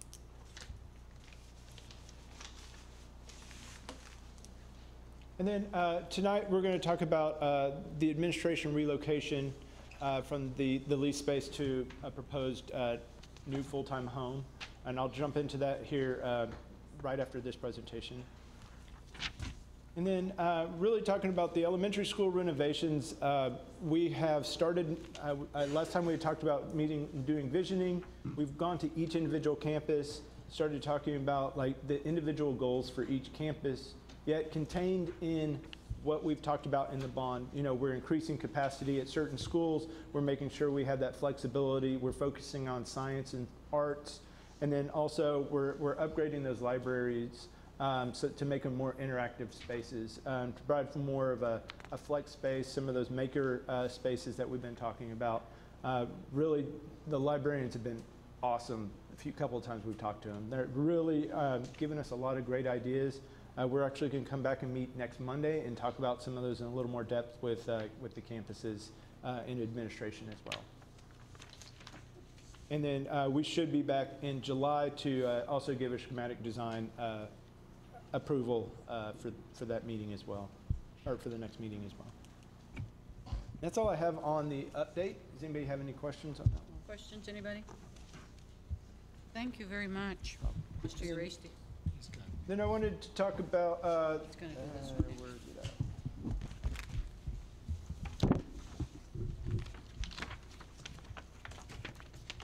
Just a proposed full, our schematic design for relocating the administration over to Mendez Elementary School. Again, we have our consultants that we've been using. We have data engineering. True North Consulting, Coleman Associates from the landscaping side, Estes McClure again for MEP.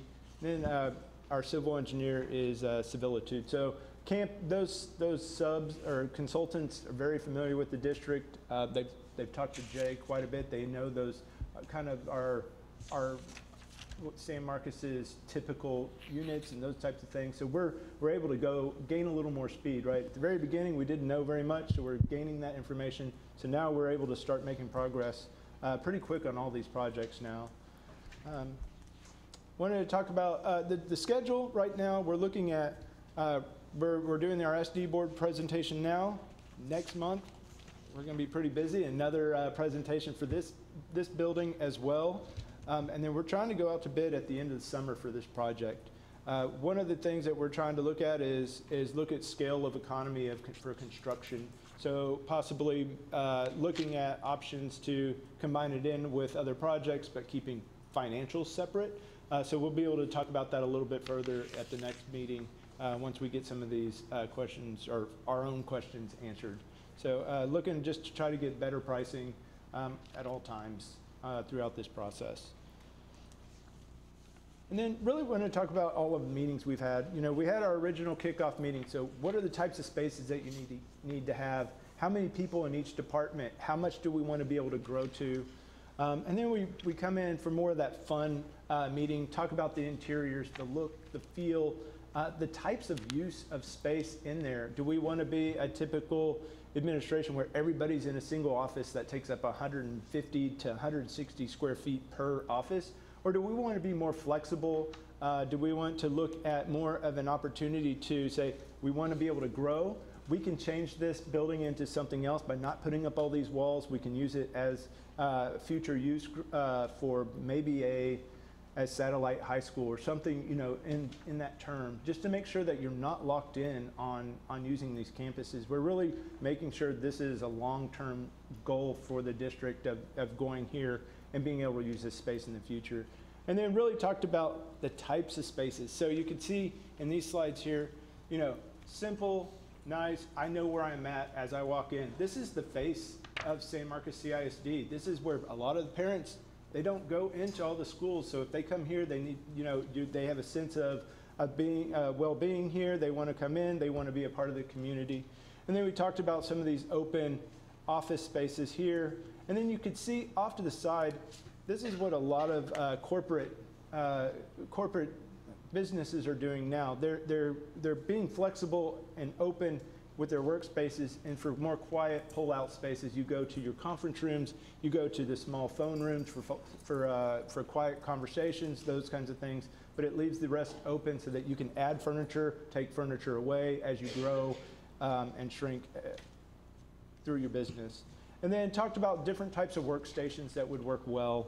Right now we have those really tall cubicles in the lease space, and they're really small, and it's hard to be able to work inside of them. So we're really talking about, do we have enough desktop support for example, for business versus HR that needs to have a little more security lockdown, those kinds of things. And then we've all gone out there with all the consultants. Every single consultant's been out there. It's an existing building, so we're starting to really dive into the details of, okay, this is an existing building, when it was born, you know, some of when it was built, what are some of the concerns that we've heard from the board, but also, like, what are we starting to see from a structural standpoint? One of those early on conversations that we've had is the roof deck. It's been out there for a while, so something that we need to look at is to make this building last another 50 years, maybe it's a good idea to replace the roof deck. It has a really heavy roof, ballast roof on it now.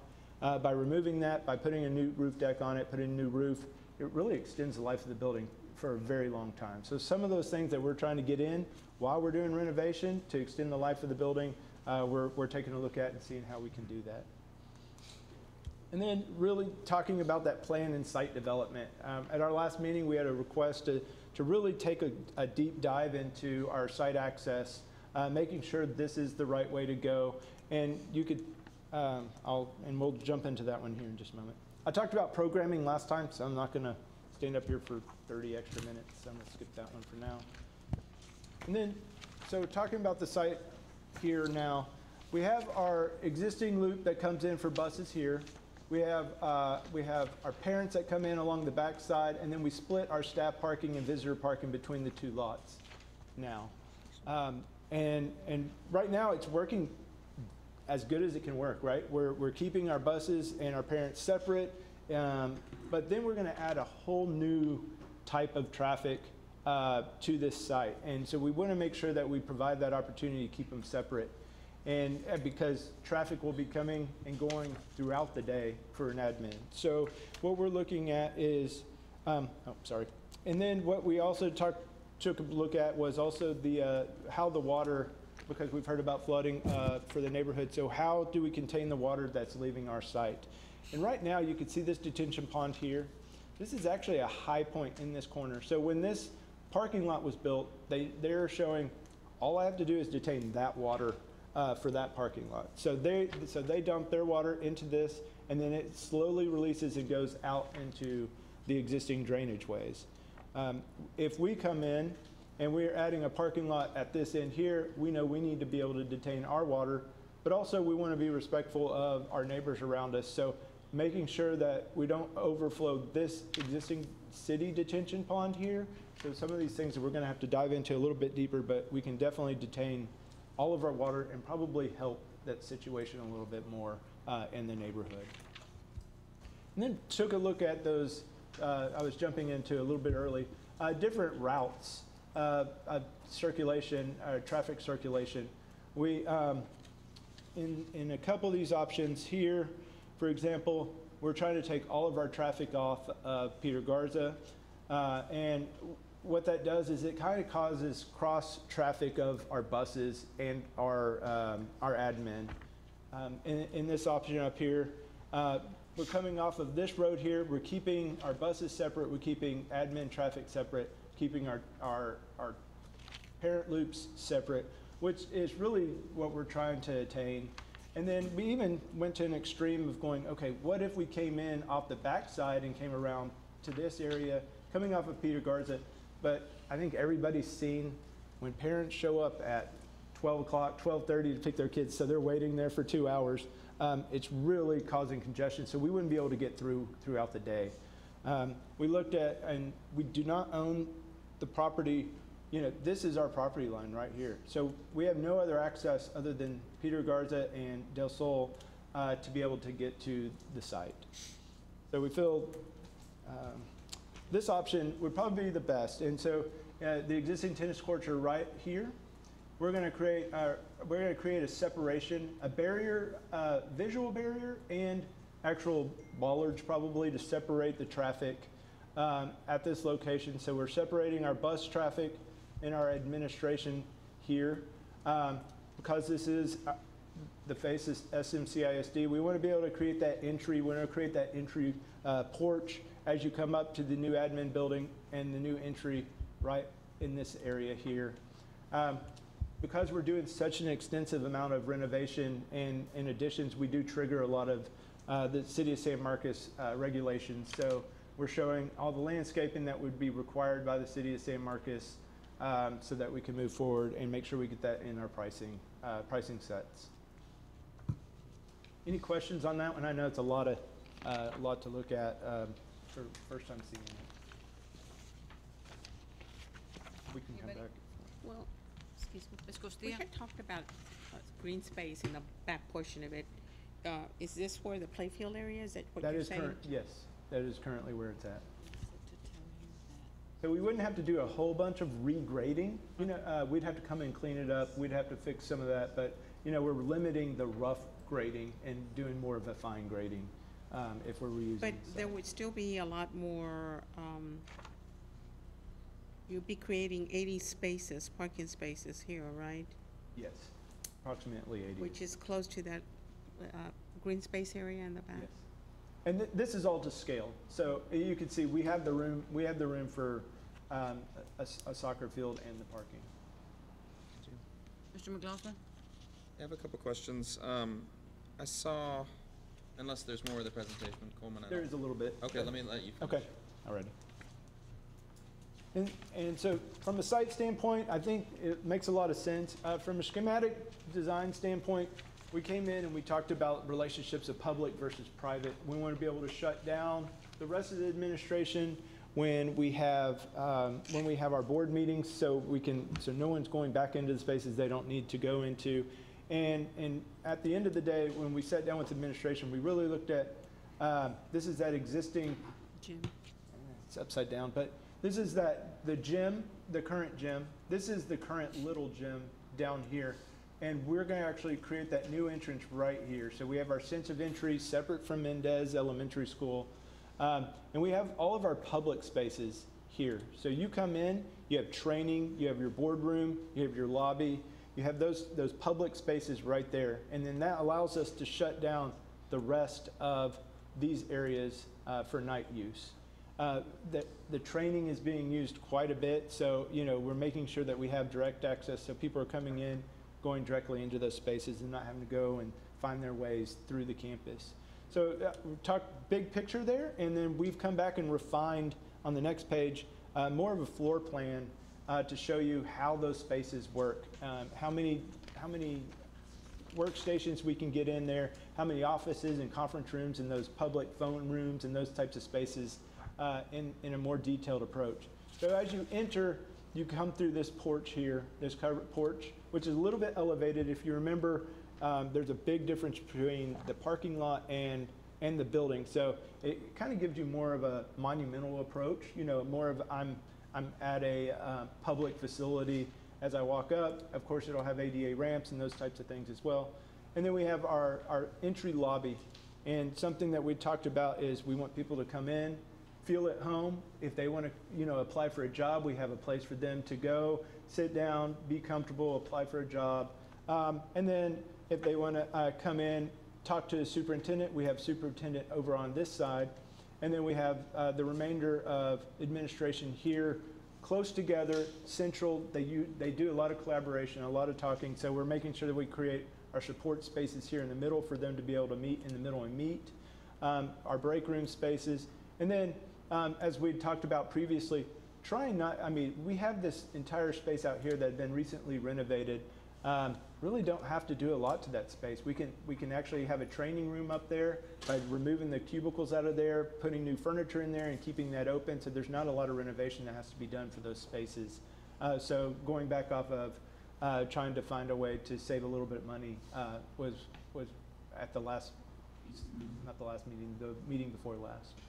And then jumping into more of the workspaces, creating those workstations here with offices and conference and boardrooms right off of those workspaces. So you get up, it encourages you to get up, go into another space, come back, be more productive. You're not sitting at your desk all day. You want to have a little bit of movement. It's the well-being of your employees. And then also natural daylight all the way around, creating daylight all the way around, so we're getting that natural daylight into the spaces as well. And then kind of just a quick rendering of, because we do have existing trusses, we do have existing heights and those types of things, so just showing how open of a space that it can be, and then kind of just a rough idea of maybe what we could try to do for the front entry as you come up to the building. And we'll get more refined in the next couple of versions here. And that's all I have for today. Question, Mr. McLaughlin? Yes, couple things.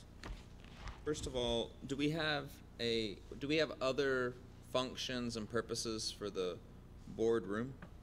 Absolutely, yes. It's, if it was a standalone room, it would seem excessive to me. Is it about the size of this?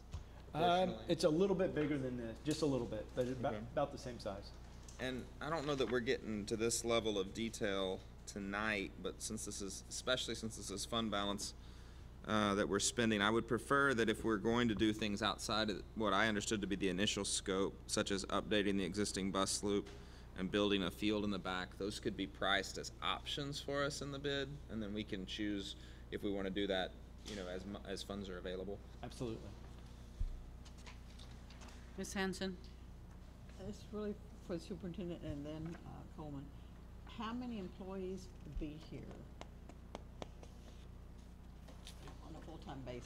How many do you have current? I can't remember off the top of my head.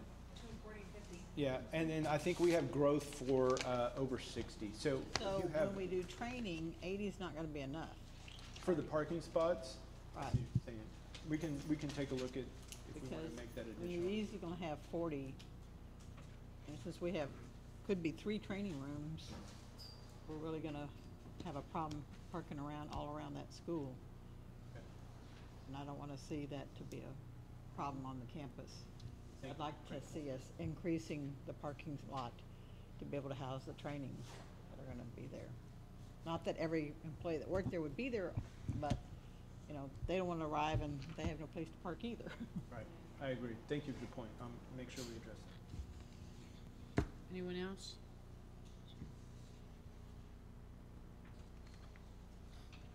Thank you very much. Quick budget update. Madam President, would it be possible to move up, at this point, item 10? I think we've got someone here for that, yes? Yes, I'd be happy to move it up. Would you, Is that okay with? is it all right with colleagues? the rest of the board? If we can move up? Which one? It's 10A, 10A. because we don't have anything in 8B. So that we can go into executive session. Discussion including consultation with legal counsel regarding proposed termination of term contract of nurse at Goodnight Middle School. Go into executive session with Mr. Cruz. Bring your 813.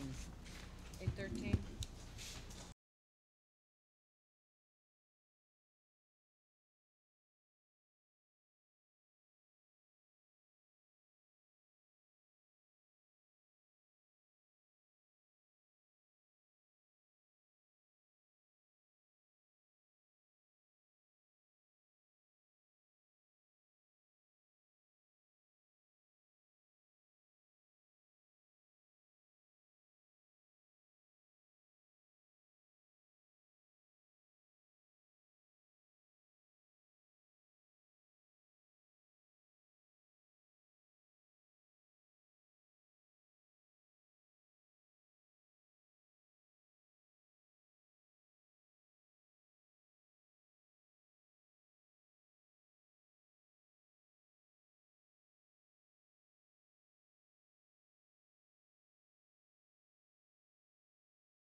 Okay.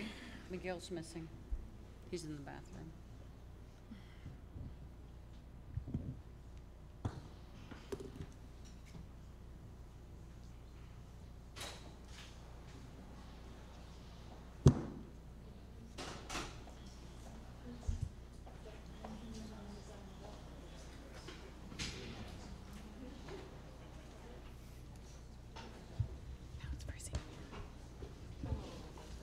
Yes, ma'am.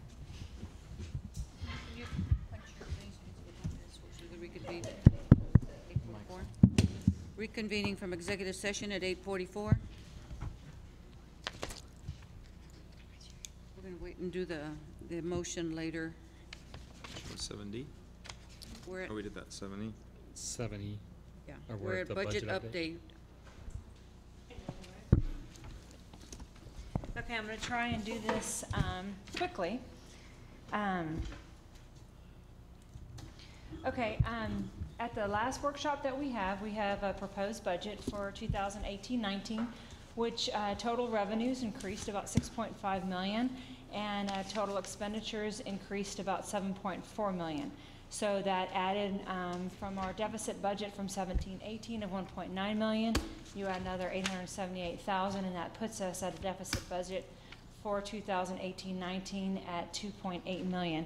We do have $49,100 for supplemental one-time issues, and so we're looking at a net change in fund balance of about 2.8 million. We are estimating that we're going to put about $9.5 million back in fund balance this year, and that is because we have a short year. It's a 10-month rather than a 12-month, so that's why we're adding so much back, and so that gives you your net change in fund balance. We have posted the public meeting to discuss the budget and tax rate. Please be aware that that is next Monday at 5:00 p.m. here in this room. Our M&O tax rate is currently $1.06. Our debt service rate is 0.3541 cents for a total tax rate of $1.4141. With this budget, we did increase maintenance and operations by 7%. Debt service is looking, because we are going to do the second issue, at 15% for a total expenditure increase of 8.45, and I'll go over all this again next Monday. So we talk about appraisal values, outstanding principal of bond and indebtedness that we're at $196,733,244. Last year, when we're looking at the tax rate, last year's, or this current year's, the maintenance and operation is $1.06. Interest and sinking is 35 cents for a total tax rate of $1.4141. To maintain the same level of operations for M&O, we would need to go up to $1.13, almost $1.14. M&O stays the same. However, our proposed tax rate, because we are restricted to the $1.06, will continue to be the $1.06 for M&O and 35.41 cents for interest and sinking, for a total debt service or a total tax rate of $1.4141 cents. So when you're looking at taxes increase based on values from last year to this year, you'll see that there is a total increase on the average home value of $201.83. That's an average of, I believe, $16.70-something cents. And so that the average taxpayer will see in their tax bill for 18-19. Chapter 41, I just kind of wanted to go over with the board a little bit about Chapter 41. What is Chapter 41? Chapter 1 is wealth equalization. Basically, they look at your taxable property value from the prior year, and they divide that by your weighted average daily attendance. If your wealth per WADA is greater than $319,500, the district becomes a Chapter 41. If you have a wealth per WADA greater than $514,000, you become a paying Chapter 1 district, which is also known as recapture. Okay, so I want to explain where San Marcos is. If you look at the line, you see the $319,500. If you are under that threshold, you're considered a Chapter 42 district.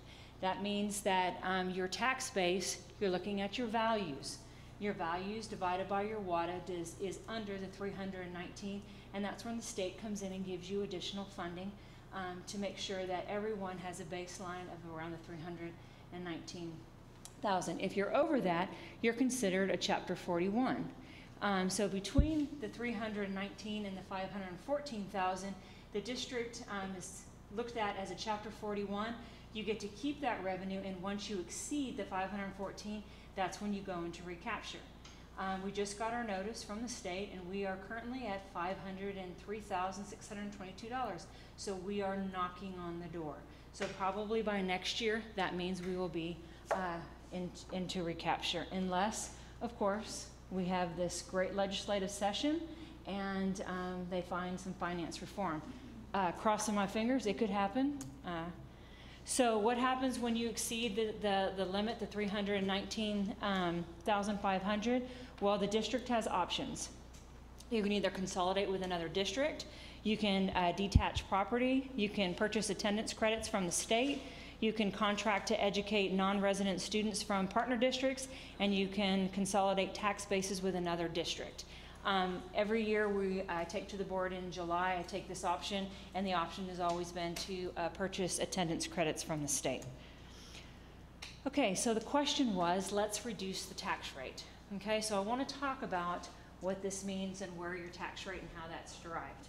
Okay, well, first of all, I want to remind everyone that in 2005, most districts were taxing at the rate of $1.50. And so the state came in and they wanted to do some kind of local tax effort reform. So what they did is they came in and they developed a system where you have a compressed tax rate. So what the compressed tax rate was basically your 2005 tax rate times 66.666%. So most districts was at $1.50, so that puts you at $1 compressed tax rate. Okay, so basically that's your rate. That's the rate for the district. There are very, very few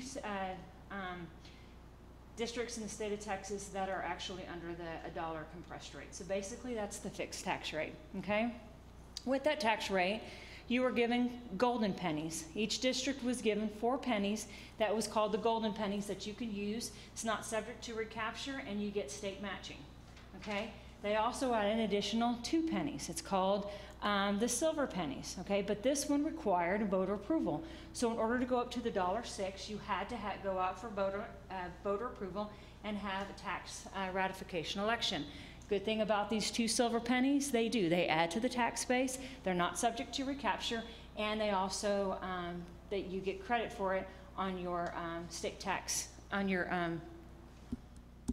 tax formula your state funding formula. Okay, the additional 11 pennies, because the maximum rate allowed is $1.17.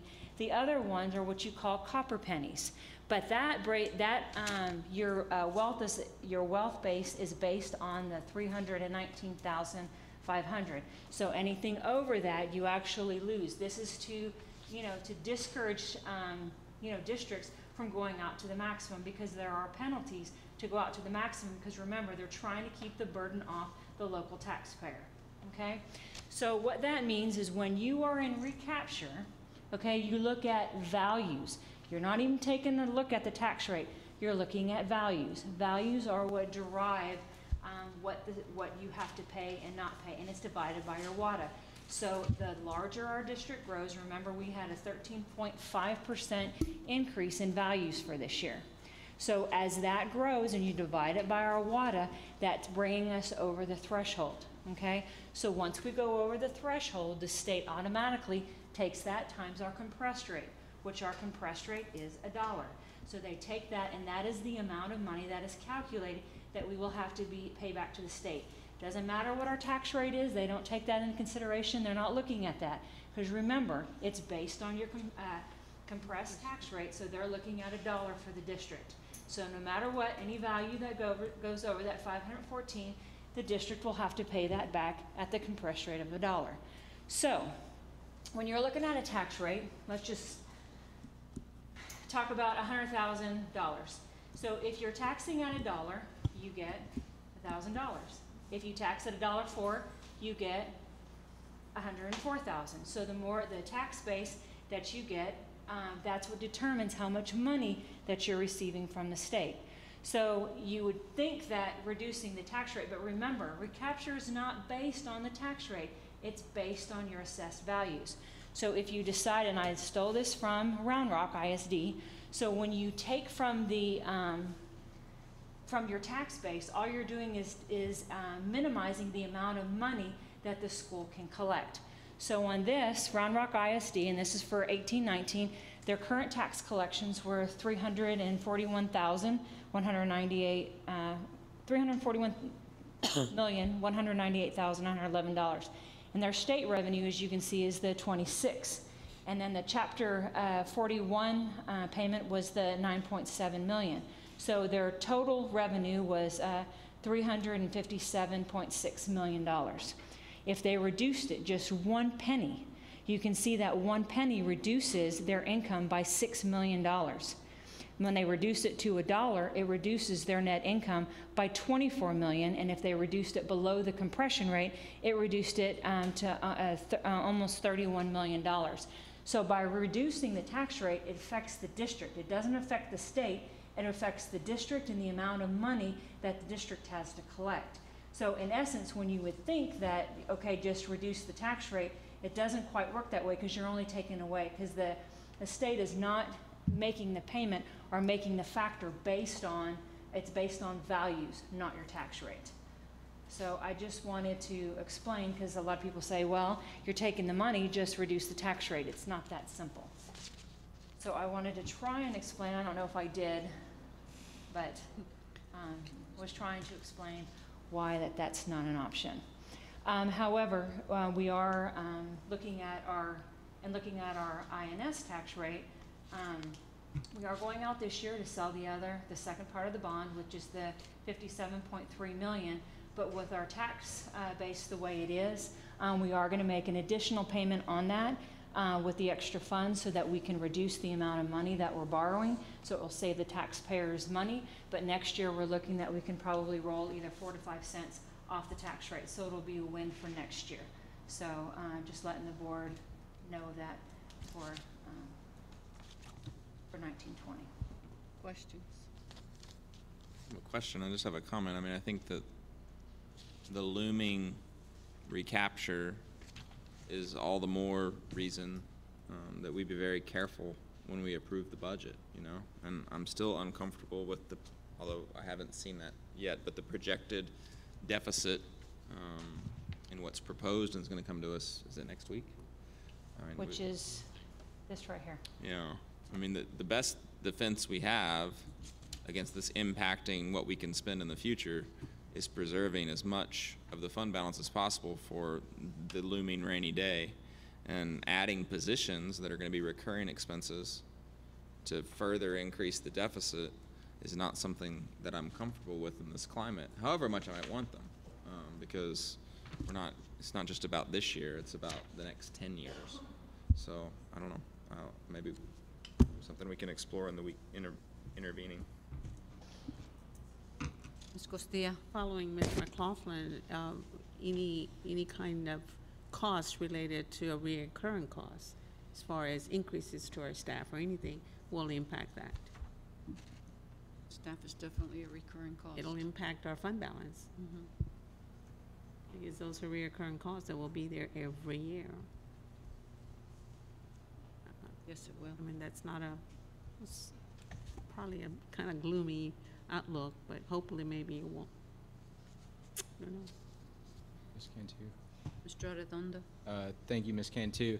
And just as a follow-up, I agree with both of my colleagues, Trustee Costilla and Trustee McLaughlin, and I think it's a difficult conversation to have, especially seeing at, I made this comment at, I think, our agenda preparation meeting when we got a preliminary budget update, and it was that the administration was bringing, these recommendations to bring full-time employees in art, GT, parent liaisons, and things like that. Counselors, all these investments that we've made in staff, which is great, but again, it does add to that budget deficit. But I mean, we are now in the, looking at fiscal year 18-19, and those positions were cut in, 2011 in the school district. So, you know, it's tough because you know, you fight for these positions or you advocate for them, and we finally get them back after almost a decade of them being gone in our schools. And so, you know, I would like to have that conversation of, you know, what can we do to eliminate costs? But I mean, you know, we sit up here and say we want to staff elementary schools at 22-1.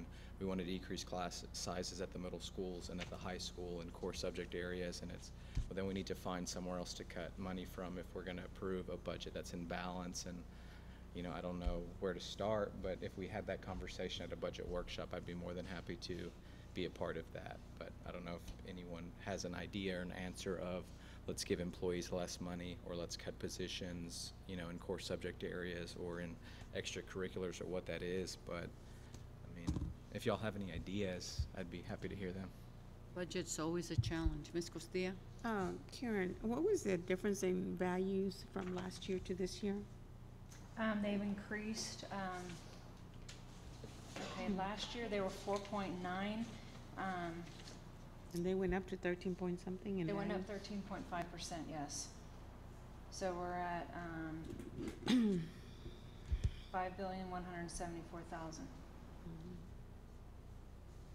Ms. Halsey? I mean, it seems to me the most likely way that we're going to be able to stave off recapture is to invest in our programs and our people, and to maintain the highest quality school district that we possibly can, so that we are attracting more families and more children to the district, and losing fewer students to surrounding districts and to surrounding options. And so in that sense, I feel like the investments that we're making now have the greatest potential for all of the payoffs, both in terms of recapture and also in terms of the children that we're educating. So.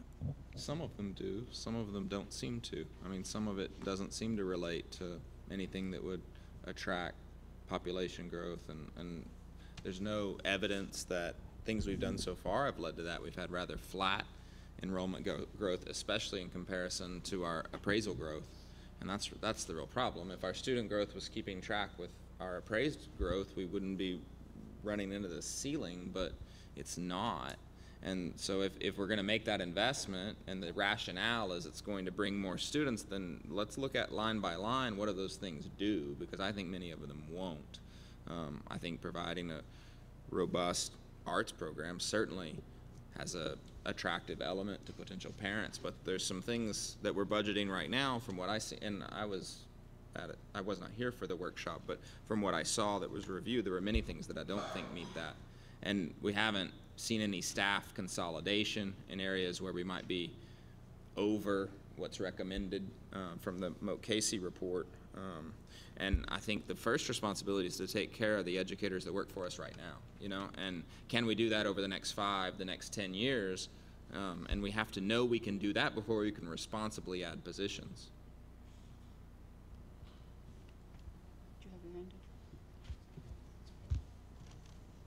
No further questions? Okay, next item in your packet was the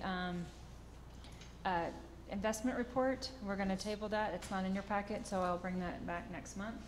And then the next item was your financial report. I put the financial report in there for May if anyone has any questions.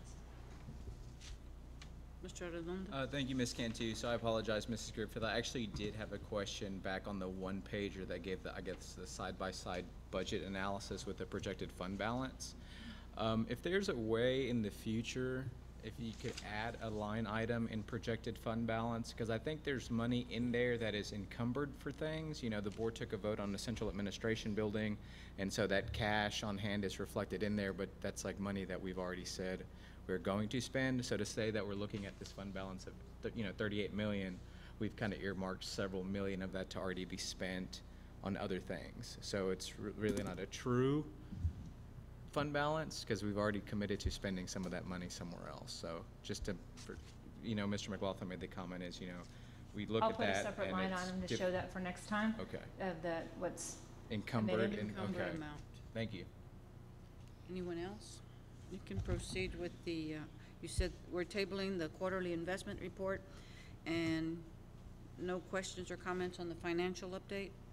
So we're up to item 8, approval of consent item. I'd like to pull 8C, please. I'd like to pull 8C. Like table 8E. You'd like to table 8D? To E, E, until Monday's meeting, if that's, okay? yes. So 8E will go to, is it June 25th? June 25th, agenda prep? So we need a second for the tabling, because it's a motion to table? Or was it pooled to make a motion to table? Because John pulled one. Yeah, and because then I figured someone you were gonna make a tabled. motion on the other consent items. So, I move that we table it to June 25th because there are several choices in the schematic design. We need to figure out one first before we approve the schematic design. Need a second? Second. I had a Second by question. Margie. Question? I guess that's Discussion? for Mr. Uresti, was there not just a final recommendation made in the packet? Was there, is he gone? No, he's right here, but the schematic design gave you, couldn't tell. This one. Says cost and expenses. the schematic design that Breakdown was is presented to you attached. gave you kind of the overlook of where we were. Have it. And as we look at schematic design, we will move now into design development where he gets into more of the details. And so basically, the plan that he has offered, that they're looking at, if you look on page, I don't know if I'm answering your questions or not, but If you look on page 20, there's 3 choices. Option 1 is And then on recommended. page 25, it says the basically on selected 20, he option. was trying to show you the different options that came out. And so, we were looking at the top option, option 1, as so you have a separate entrance, and that's what he was trying to show you on the selected option on page 21 is option 1. So page 26 of the big packet that my colleagues have in front of us is one option, not several options. So if we waited until Monday to vote on the one option, not several options, it would still be this option, correct? On page what, I'm sorry, 26, where it Yes. says plan? Yes, that's the option. That's the plan. Okay, so if we waited until Monday, it'd still be this plan? Yes. Okay, so I will be Option one voting on against tabling because it's here in front of us tonight. And it's Okay, gonna be the I same didn't plan. understand, so I'll rescind my motion. Is there any other questions? Rescind I'm the sorry, second. on schematic design that anyone has? The minor tweaks is additional parking spots, so we're gonna separate these in the bid. That's not necessary tonight. Now, that'll be construction documents, and we'll make Okay. sure we get all that included. Did we But the next rescind the phase is second? design development, so he'll come in with more detailed stuff on what that's gonna look like, on how that will be set up, and how that, more of how that'll look.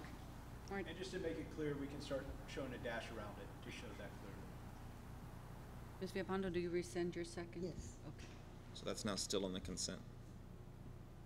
It is. It'll be back in, okay. We're still bringing it back on the 25th? Mm. No? No. We put it back on? They don't want to anymore. Okay. All questions answered. We're Cantu. at, oh, Ms. Halsey? Can I make a motion that we approve consent agenda items A, B, D, E, and F? I'll second. Motion to approve A, C, D. A, B, D, E, F. A, D, E, F. E, Mr. McLaughlin was E, pulling C's C. not there, and C, I have questions. Would you repeat your motion? B's not there? We don't have No. nothing to Okay, do. Okay, didn't so I have I that. have to take that back. So my motion is that we approve consent agenda items A, D, E, and F. And then I'll continue to And- second the motion. And Mr. Arredondo seconds. Questions or discussion? All in favor? 7. Any opposed? 0. Okay. Then we're back to C. Yeah, I had some questions. Approval of San Marcos High School choir trip. Sure. Is this you, Mr. Borton? The main question I have is, it's at the bottom of our packet on page 102, it says a full breakdown of the proposed expenses is provided in the attached proposal referenced previously, and I don't see it. Yes, sir. There was originally a second document there. It was rather lengthy, and so for the board book, they did pull that document, but we can have that sent to you. Right now? No, but we can have that sent to you tomorrow morning. Well, I don't want to vote on it and before I see the breakdown of the cost, right? Okay. Do you have it there where you can print it somewhere? Like, how much is this going to cost in total? I don't really know. I mean, Some Right here in the front, trip is oh, that's for everybody, or? No, per person. So so I should just multiply that by the 50 participants, or the? It's $14.55 per person who chooses to go. So if I'm a kid in a choir and I want to go, that's how much my family and I will be paying, $14.55. How many students? We're hoping for 50. It's our first year going. It's been about 7 years, so we're hoping, but we have to start somewhere. So you're not asking that I pay that for that, you're asking that I allow the students to pay the Pay that. $14.55. Are we paying for the? Unless you'd like to. Are we paying for, no, I'm just trying to understand what I'm spending. Are we paying for faculty members or chaperones? that's all factored in by the company, sir. You're approving the out-of-state travel. That's what we're required to bring to you for approval. This has no budget impact. No, sir. No, sir. Okay. Then, and you can provide me that additional information at a later time. Yes, sir. Okay, I'm Ms. comfortable. Hanson? The chaperones are paying for their own trip. Right. My only two questions. Is there gonna be enough fundraising to raise the whole amount if a child participates in The every? child is motivated, they can raise probably a whole bunch of it, but I wouldn't, maybe the total amount, but we are gonna offer as much as we can during the summer. We both will go to our conference and we'll look at the most effective fundraisers. They're always coming out with something new, so we can always cross our fingers that they can raise it, but some of it will have to come out of their families' pockets, but we'll also give them a breakdown of monthly payments, give them different options for that too. They have between now and spring break to raise all that. Yes. And my second question is, this travel company has good reviews where they haven't taken the money and Run signed and drive? run. Okay. They're a vetted. Any, Mrs. Halsey? I move that we approve Summer's High School choir trip to New York. Do I hear a second? Second. Mr. Arredondo seconds. Any further discussion? All in favor? 1, 2, 3, 4, 5, 6, 7, none opposed? Thank you. Thank y'all for waiting. Y'all are so patient to have waited all this time. Thank you. Okay, so we got everything. We've got all A, B, C, D, E, and F Down to done. 9A. So now with item 9, items for action. Consider approval of budget amendments. Yes, on page 108 of your packet, you will see 3 budget amendments that are asked for your approval tonight. Amendment number 23 is for the food service. It's an offset, but it's to record the commodities. Amendment number 24 is for Medicare Part D, even though we don't know what those numbers are going to be. We are estimating for the June close, and we will hopefully we won't have to adjust too much from that. And so just to make sure, we did a budget amendment number 25 where we moved money around in functions to make sure that we were going to have enough money for those final transactions, because this is our first year at a June 30 close. And, Ms. Hanson? Oh, I move that we approve the budget amendments. wait, Wait. I have a question on Amendment 25. It says that you've also added the accruals for July and August. Yes, the salary accruals. But why? If we're ending this year in June? why are we Because adding- all of our teachers get paid on a, basically they work 10 months and they're already off contract, but we pay them over 12. So that money has been earned, and so you have to recognize it because they've already earned it. And so you have to make that accrual. So all those that we owe them money, you have to recognize it as an expense in June. Okay. You get a motion, yeah? So we begin a new year in August, in July. July 1st. So their salary will be based on July, June? It'll be based off on the September through August. It's just that, so from now on, you're gonna see at the end of June, we'll have that big accrual that accrues for it, but it's already in the budget, because you budget based on a 10 months. I know it sounds confusing, but. It is very, Second, Ms. but I understand the way that their salary is figured on a Yes. 12-month, and maybe it's not a 12-month salary. It's the Medicare Part D part that we won't know until August, and so we are basing it on last year's and putting a little cushion in there in case it changes. Okay. So, Thank you. I'll second Ms. Hanson's motion. We have a motion and a second. Any further question or discussion? All in favor? 7, none opposed. Approval of Child Development Center building plan. yes, at the last meeting, we did have 2 options for you to consider. Both of them, the 2 different options, option A and option B, do have different price implications, and so we are bringing this back for the approval and direction of the board. Mr. Arredondo, you have your hand up? Thank you, Ms. Cantu. I'm going to go ahead and make a motion that the board authorize the administration to renovate the facility based on Plan B as presented by the district, or as referenced in our board book. I'll second. Ms. Halsey seconds. Any further question or discussion? This is what was presented to us at a workshop. We had a lot of discussion. I guess my discussion, or if there is discussion since I made the motion, is just I appreciate the staff's time, efforts, and energies, and that of the Child Development Center staff at looking at this as we look at long-term investments and what I think fund balance should or should not be spent on. I know we're tapping into fund balance for salaries and benefits and recurring costs, but as a capital improvement project cost, I think, this is as one-time as it gets, because even school buses aren't one-time, because we're gonna have to buy new school buses eventually. So I think bricks and mortar, that's something that fund balance should be spent on, so. Further discussion? Ms. Villalpando? My convincing point was the safety of this building compared to the other building. So it's worth to spend the money for our children to be safe.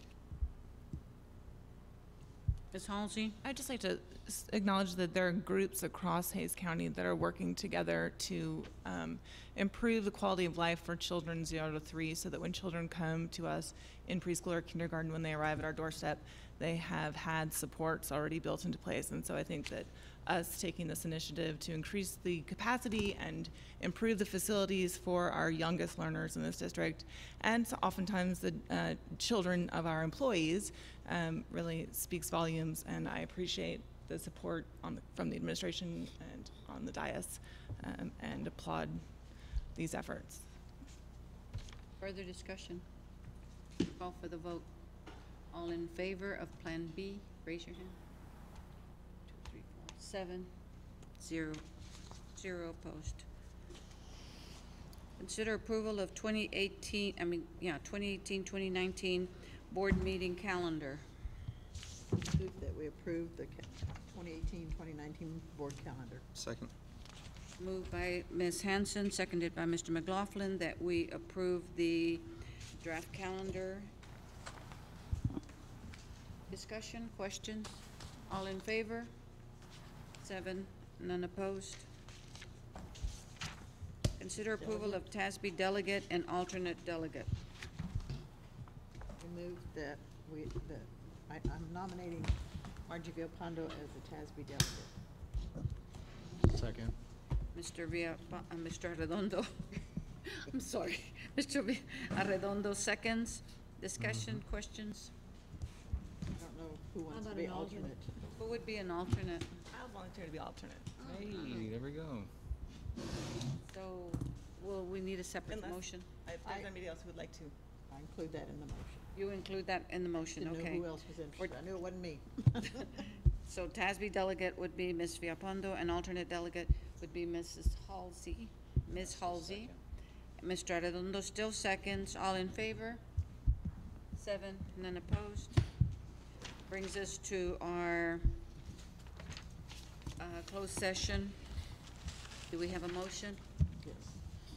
I move to accept the superintendent's recommendation to propose the termination of Deborah Burnett's term contract and authorize the superintendent to send notice to the employee as discussed in closed session. I'll second. Mr. Arredondo seconds. All in favor? 7-0. I move that we adjourn. Second. Ms. Hanson moves to adjourn. Mr. McLaughlin seconds. All in favor? 7-0.